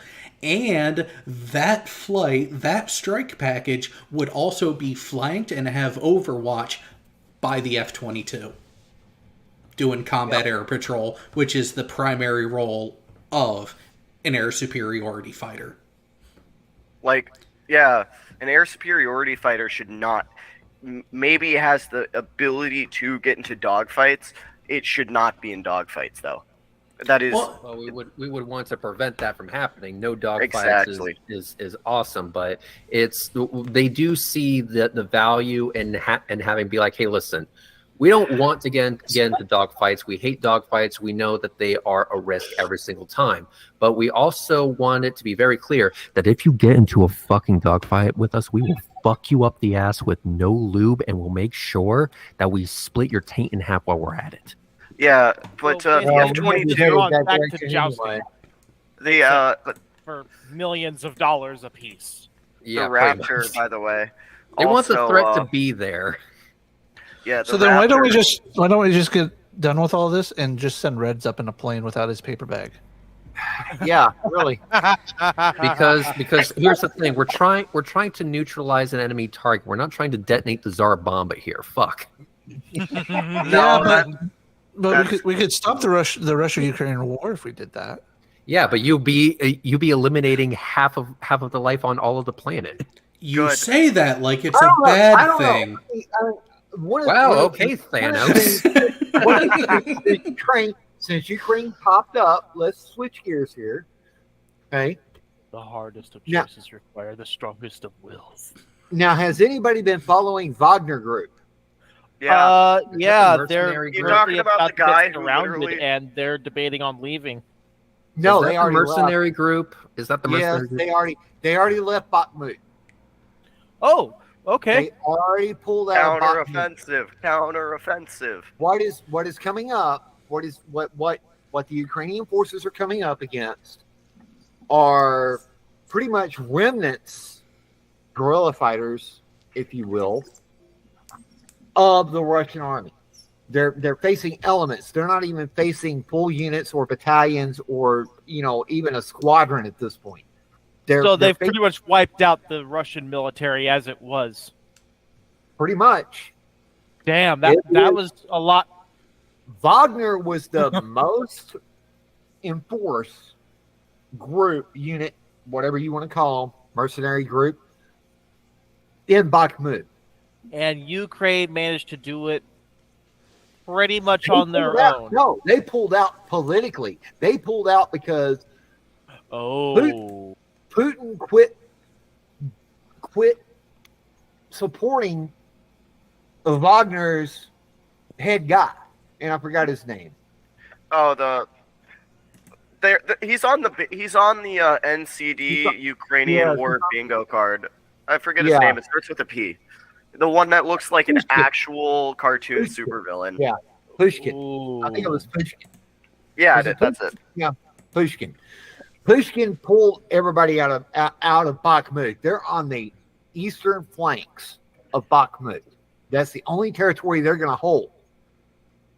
The majority of his men are back for much needed R&R in the safe zones in Russia. They went back to Mother Russia. But and I have a feeling they're about to get a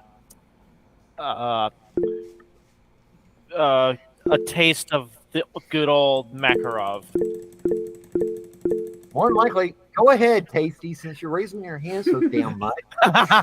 He's playing with himself. Jared was like you're masturbating too. your freaking space bar. You look like you're masturbating your freaking space bar there. Quit, you space atom. I didn't realize you could use the space bar. That makes things all the better. For fuck's sake. Well, fucking this whole girl with this shit in a hurry. All right, so I'm Who gonna the hell fuck let off the now. kids in here? I gotta finish this video about distance to the sun and that kind of shit. It's almost done, at least the script is, and start working on that shit. But Jared, thanks for inviting me to whatever the fuck this was. We got to talk about taxes and healthcare and Putin sucking a dick. It was quite the conversation. Actually, and, before you go, talk about everything that gives Red's rhetoric a hard on. oh no, you want to talk about things that give me a hard on? You got to bring up donkeys, my friend, donkeys. Oh, not just. I thought we just had to mention the late great Bob Nodell. Oh, all I want to say is, whenever you go into dry dock, why are ships so hesitant to give you BAS whenever the galley is literally in an hour and a half, like an hour bus ride from where you are? Because that's more work for personnel, and we know how much they love doing work. Yeah. Especially when they're on base. Yeah. Yeah. All right, peace out, guys. See ya. Bye, Red. Later. No, but when you go into dry dock, it's the shipboard personnel that would actually have to be the ones to put that into the system. And over half of their department is sent TAD out to rehab teams. And do you think the ones who are left actually want to do anything? Only the bare minimum. We didn't have any of our guys sent TAD. You're in engineering. You'd be doing the rehab anyways. Throughout the ship, we haven't really had much people sent TAD except for some OSs. So wait, down in Sasebo, was it the JNs doing all the rehab work then? It's much more technical than ship's force can do. It is big. They've been bringing in the contractors. You lucky fucking bitch. It's because we literally need like cranes and stuff to do the maintenance we gotta fix. All right. Now, first off, I want to point out Tex little image here. Yeah, I don't see a 70-year-old man doing much without Viagra. Okay, and number two, since we've got it on the screen and we've had it there for the last 15 fucking minutes, Cal, play it. Longer. Yep. No. No audio. Oh, turn on captions, you bastard. And rewind that bitch. Okay. Captions are incorrect. Okay, so let's give it to someone who can present Give me a with minute. I sound. already have it up. Hey, Brown, take over, please. Yes. Jeez. Yep. Cal, you rookie. Yeah, I know I'm new to that. Cal, what you got to do is you got to either download Voice Meter Banana or get an actual. Or get a. Potato could work too. Soundboard with Karis in it, please. And just go completely boobs and deep throating bananas 24/7. I need to call them tomorrow. If you do, Jared, if you do call them tomorrow, please tell them I said hello.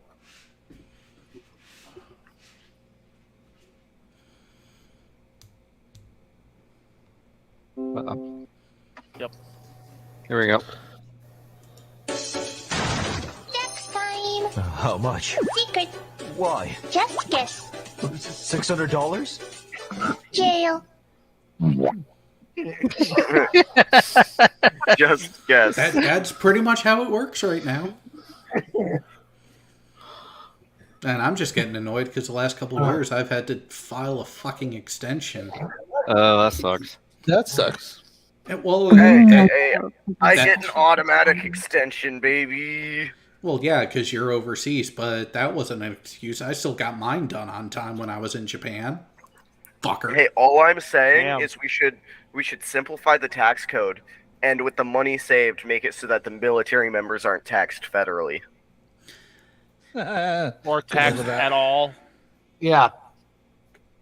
No. There is one instance that I would be okay with active duty military being taxed, and that is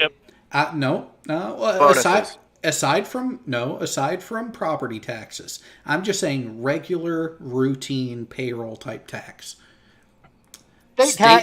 State tax if you are stationed in your home of record. Yes. Yeah. Which, I mean, you would have an influx of personnel to freaking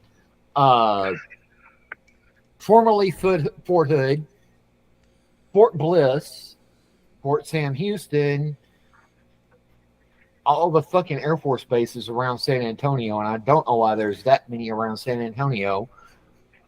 Training But bases. Yeah, right. I mean, you could Corpsmen go for training.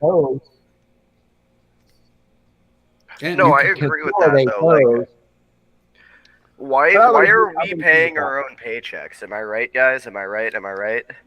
Well, it'd be one thing if you got it all back afterwards, but they don't even do that. Besides, you're only paying like, when I was in, you were only paying like 0.0035% or something like that of your own paycheck. So, are you really paying your paycheck? I'm from Texas. I never paid state taxes. No, I'm just talking about like in general. I pay like $100 a month in state, and then like I think $200 in federal or something a month. It's like $63 for my state tax, but no, South Carolina is pretty nice. Yeah, but Florida doesn't charge any state tax. When I was living in Missouri, man, my state taxes were $32 a check. Actually, the funny thing about Florida is actually a lot of people that regret moving there because they don't have any state income tax, but the sales and property taxes are there's a lot of people that move there and realizing their property taxes costed them more than they were spending where they came from. like overall. Yeah.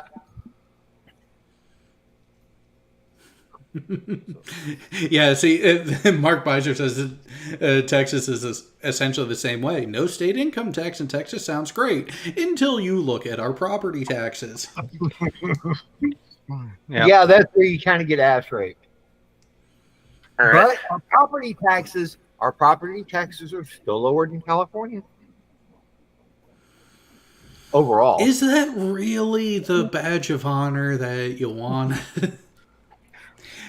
Because look at all the fucking Californians moving to Texas, trying to turn it purple or blue. God, well, they're probably moving to Texas because they're familiar with it. Neither of you are very good at keeping the lights on. Hey, we keep the lights on plenty, except when we have a snowpocalypse. Which, oh, by the way, snowpocalypse. Yeah. Bitch, Your power didn't works. even get 2 Your power inches. works. Boo-hoo, 3 inches of snow. Not even 3 Yeah, inches. your power works as long as it doesn't get either too cold or too hot. Yeah, it's a great thing. Hey, we've had plenty of summers where the power was stayed on. Okay, we had summer of 1980. Oh wait, we were way less in population then because we didn't have fucking California moving to Texas. But, and this is the thing, okay, when your maintenance schedules for the power plants are 8 months out, like they are in Texas, and those maintenance schedules don't get to be put on hold just because, well, there's a risk of severe weather, regardless, and they go through. Okay, and 3 of the major power plants that supplied Texas were down at the same time. Yes, that was completely, bullshit, but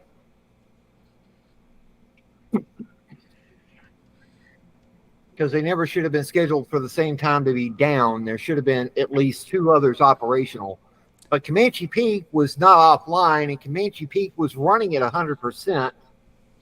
Hey Jay, if you want to pull up Comanche Peak power plant, please do so. No, I don't really care to because I'm just laughing at according to taxrates.org, Texas is in the top 3 of the highest property tax. California is rated at 32. By median property taxes by state, So that's averaging out all the counties. Now, what's funny is look how high Rhode Island is. That's across 4 counties. 1.35%. Holy shit. But again, that's average of the entire state, which this state has 4 counties. Of course. But here's the thing about Texas and California you don't realize. Okay. How much of California is federal government land? A little over 20%. How much of Texas is federal government land? A little over 30. Wrong. It ain't less than 10%. All right, I gotta go. Did you not know? Okay, all right. The reason for that is because back in the day when Texas joined the Union, and this is one thing a lot of people don't know, unless you're from Texas, how did Texas join the Union? War. They couldn't protect themselves from the Mexicans. Okay. Was it a territory? Or was it granted immediate statehood? It was granted statehood because it was annexed. No, it was treated in. It wasn't annexed. It was treated in. Tomato, fucking tomato. No. Sam Houston, one of the founding fathers of Texas, wanted Texas to become a state, period. Okay? Texas was never going to have, at least for 100 years, didn't have the populace under the U.S. Constitution to become a state upon its entering into the Union. It would have been a territory. Okay. Now there were a lot of other political wranglings with slavery and all of that. I'm not going to get into. But ultimately, Texas became a state. Maine became a state because of Texas's treaty with the U.S. Well, that was more about the Missouri Compromise and the precedent set there, where Texas got lopped off so it could be a slave state, but in order to keep the balance, the section that was originally part of Massachusetts then became its own state of Maine. That's where that comes in. Mm-hmm. But Maine at the time had the populace to become a state under the U.S. Constitution. Texas didn't. Texas didn't have the populace until 1879, 1880.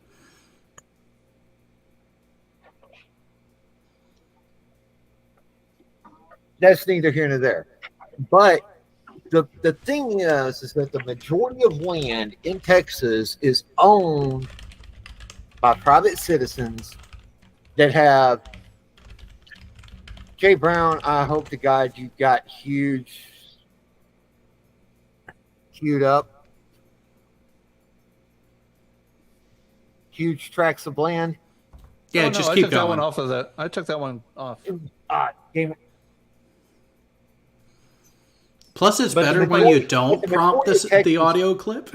Exactly, because of course, that's more important. Yes. Okay. But how dare you? Oh God! Let me piss her off by saying that there are huge swaths of West Texas and South Texas that are owned by cattle barons, not oil barons, cattle barons. Now, some of these cattle barons happen to also be oil barons, but their predominant business is the land management, not what's under the land. Okay.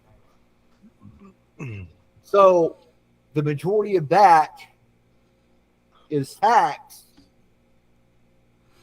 but with the federal government discounts on farming and ranching, and I know something about this because my family's enjoyed these benefits for 100 years.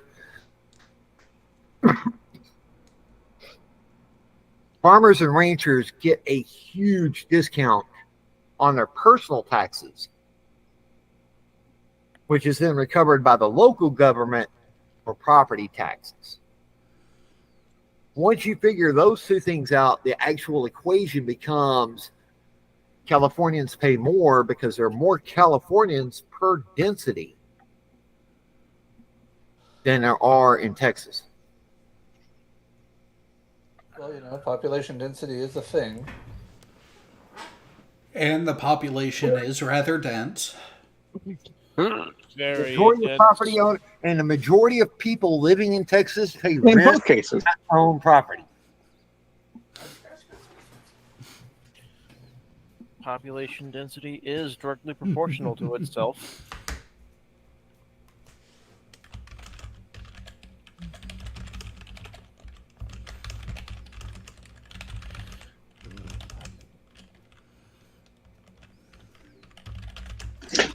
I used to believe that, but then Kansas came along.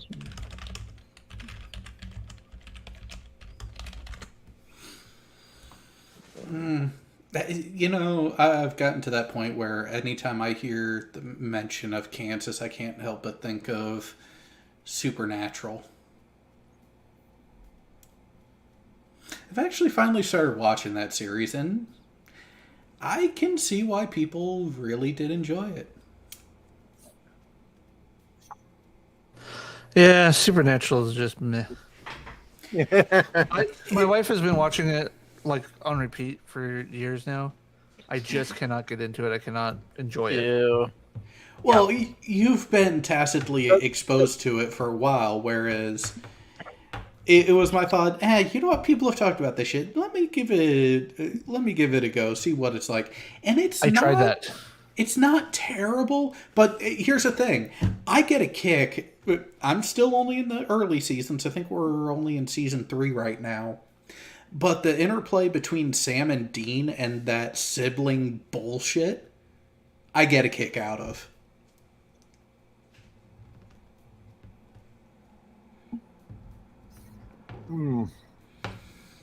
But last night we also finished off watching season 1 of Altered Carbon, and that was such a good season. I've not watched that one, and I do want to watch it. So do it. It is worth it. Do it. But be warned, there's a fair amount of nudity shown. So it's safe for watching at work. Got it. So my wife has gotten into this habit of referring to things as like horny history, horny sci-fi, where it's pretty much the basic genre that the show is, but if it has a healthy dose of sexual tension and outright sex scenes and nudity, it automatically gets the horny tag to it. So like Game of Thrones is in that horny history, horny fantasy realm because of Horny the first couple history? of seasons. The fuck? Oh yeah. How does that go to history? Wait, so George R.R. Martin said that his initial spark, his initial interest that then became the Song of Ice and Fire was actually the War of the Roses from English history. And there was plenty of rape and pillaging, more rape than pillaging, but you get my point. As well as among the lords and ladies of the day and the royalty, there was plenty of sexual immorality going on there. By Judeo-Christian standards. By anyone's standards. I don't know. I mean, I know a couple of porn stars that would probably disagree with you there, Jared. Fucking barbarians.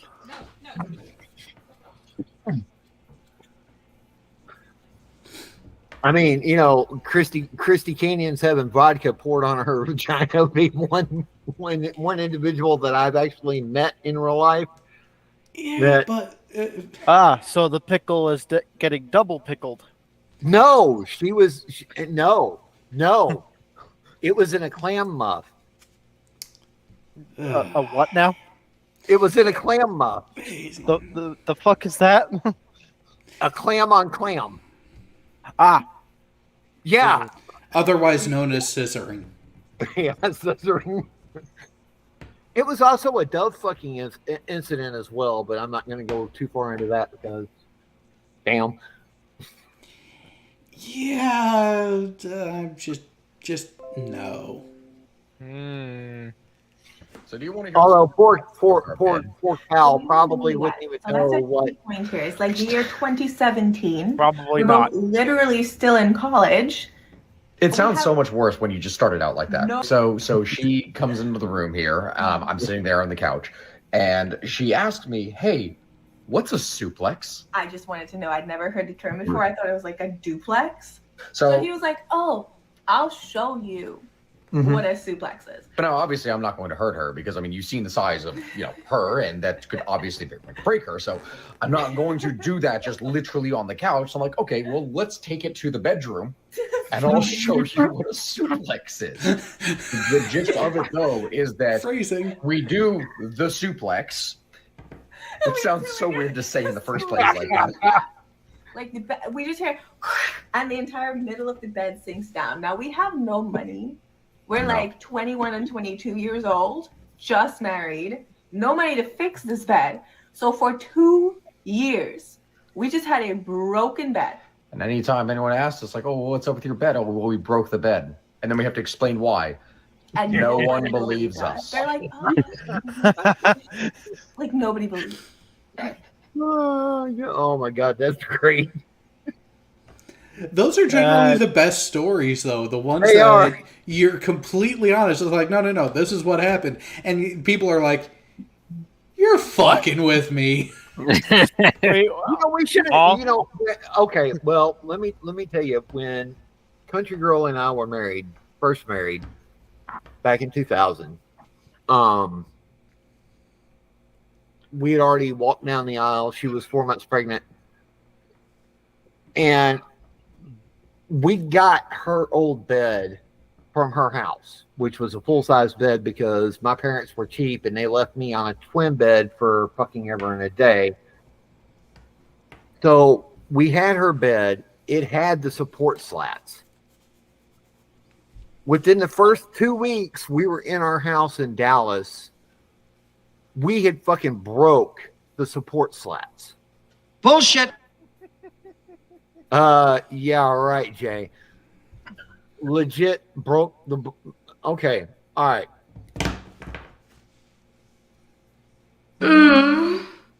Yeah, there's no shit that I made Country Girl moan like that when I knocked her up, and there's no doubt about it. I left a blood stain from her on my bed sheets. Oh. I was her alpha. I will be her omega. Oh, We ain't found shit. Fucking from the live chat. Wait, what? It's not normal to sleep on a broken bed? Doesn't arrive till Tuesday. You younger guys that aren't married on this panel, and I don't know who they are. I think Jay's It's one. married. I know. Okay. It's one. Tasty left. That would be poor Cal here left. You little virgin. Yeah, and? No. He's not a virgin. He has been fucked many times by the army. I'll talk to y'all later. That doesn't count for sexual experience. That's just rape. Later, Jay. That's just rape. No, it was contract submission. You signed on the dotted line. Exactly. Gotcha there. Goddamn. We should have played the game. We should have played Quiplash before Jay left. Nah. Well. I feel like going to bed in about 20 minutes anyways. Yeah. No. Yeah, it's getting to that time. You wusses, it's only 9:42 here. It's almost 11. So now add an hour and then add the fact in that some of us have been awake since about 6:30 and I've been up since 5 o'clock my time, so take your 6:30 and shove it up your ass. I've been up 30 minutes longer than you. Oh, 30 minutes. Whoop do you fucking do? And what have you been doing all day? Working my ass off. Thank you. Doing what? Fucking sweat work. Getting paid less than I deserve, but I still get paid. Oh, hang on here then. Sounds like something you might be used to. In 4 weeks, I'm headed up to Oklahoma City to go to college to learn how to operate the EO shit. The equal opportunity shit? No, the EO shit in the Navy. Yeah, see, the equipment operators doesn't really narrow it down. I get to learn how to operate the big dredgers, the drag lines. If you've never seen a drag line, it's a big crane with a bucket scoop on the end of it that's operated by cables. That's why they call it a drag line. I get to operate the big dozers. No, who was it that was in Washington that was in the Forestry Service? Don't recall. Nah. They used to be on the panel because I know I've talked to them several times on the panel. One of the veterans. No. So Geist was... He has mainly lived in California and Alaska, and he was part of the fire brigade. It may have been him, but it was somebody that I talked to on the panel that was in the fire service, and they operated armored Caterpillar bulldozers. I don't remember that being mentioned. I'm going to EO but then again, we have, like, if we were to total up just the weeks that the show has actually happened, we're at like 3.5 years of this shit. Oh, I know. And this is probably 2 years ago, and I know it happened off air when I was talking to him, because I found it interesting, but he wasn't able to cue me in on anybody who was training to do it. Well, a buddy of mine from the Eisenhower that I'm still in contact with. Hi, Adam, if you were listening. Yeah, he just retired from the chair force, and he went to the school in Oklahoma, and he cued me in on it, knowing that I had a propensity to want to operate heavy equipment shit. So he gave me the go ahead, and I'm finally accepted into the college. So I'm waiting on the funding to come through, and I'm gone. Nice. I will say though. So for 6 weeks, for 8 weeks, you won't hear from me over the summer. Yeah, no, the focus is going to be where it should be. And that's a good thing. But I will say this. Fucking legislators. Like, really? Tell me the rationale behind this one. They set the date. So they've changed when the expiration of certain VA benefit programs, and specifically the GI Bill and the post 9/11 version of the GI Bill, to where it's now, and there is an unlimited time frame to use it if you left active duty in January of 2013 or later. And who the fuck would that cover exactly? It would cover anyone who is on active duty. Oh God, anytime after 95. No, let's go back to 93. Like, say you retire 20 years in January of 2013. That person has all the time in the fucking world to use their GI Bill and everything. If you left active duty in December of 2012, oh no, you have 15 years from when you left active duty. Oh, and it's already been 11. Good fucking going, legislators. You just pissed off a shitload of people. Again. And I'm willing to bet there are a lot of people out there that have the benefit available to them that don't even know. Because I didn't know until I was talking to the VA in the last couple of days about other shit, and I was like, wait. There's what? They're like, oh yeah, if you only have 15 years from when you left active duty to use this, but if you had left active duty in January of 2013, then there is no expiration. The expiration is the final usage of the benefit.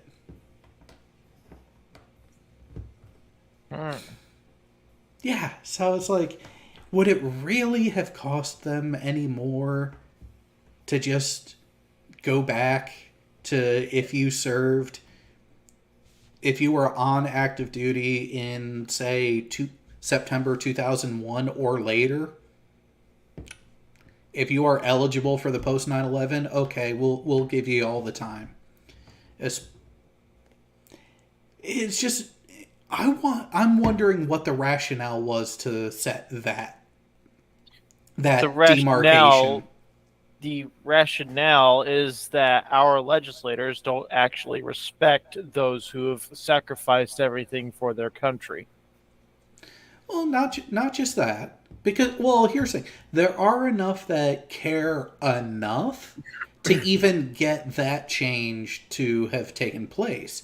But my question is, why the demarcation there?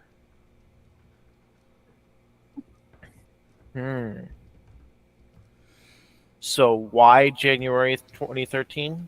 Yeah. Like, what is it about 2013 and later, if the person left active duty then, makes them get the benefit, whereas the people who were probably the people who trained and got those people to where they were, but happened to leave, say 6 months before. Oh no, you left active duty 6 months early. You're fucked. That is an interesting question that we might have to look into for maybe another episode. You know what, Mark? It may have been a random number generator. That is always the potential. Yeah, that's usually the most disappointing option. That is reality. Mm-hmm. I gotta get off tonight. Rule of Occam's razor. Yeah. And never attribute to malice what can be more readily explained by ignorance. Yeah. But with that, it is at the end of the night. I know people are going to be dropping like flies and want to get some sleep, so y'all go do that, and we will see you probably next week. We'll see what's going on. All right, see you guys. Next time Thanks, on Jared. Baseball Z.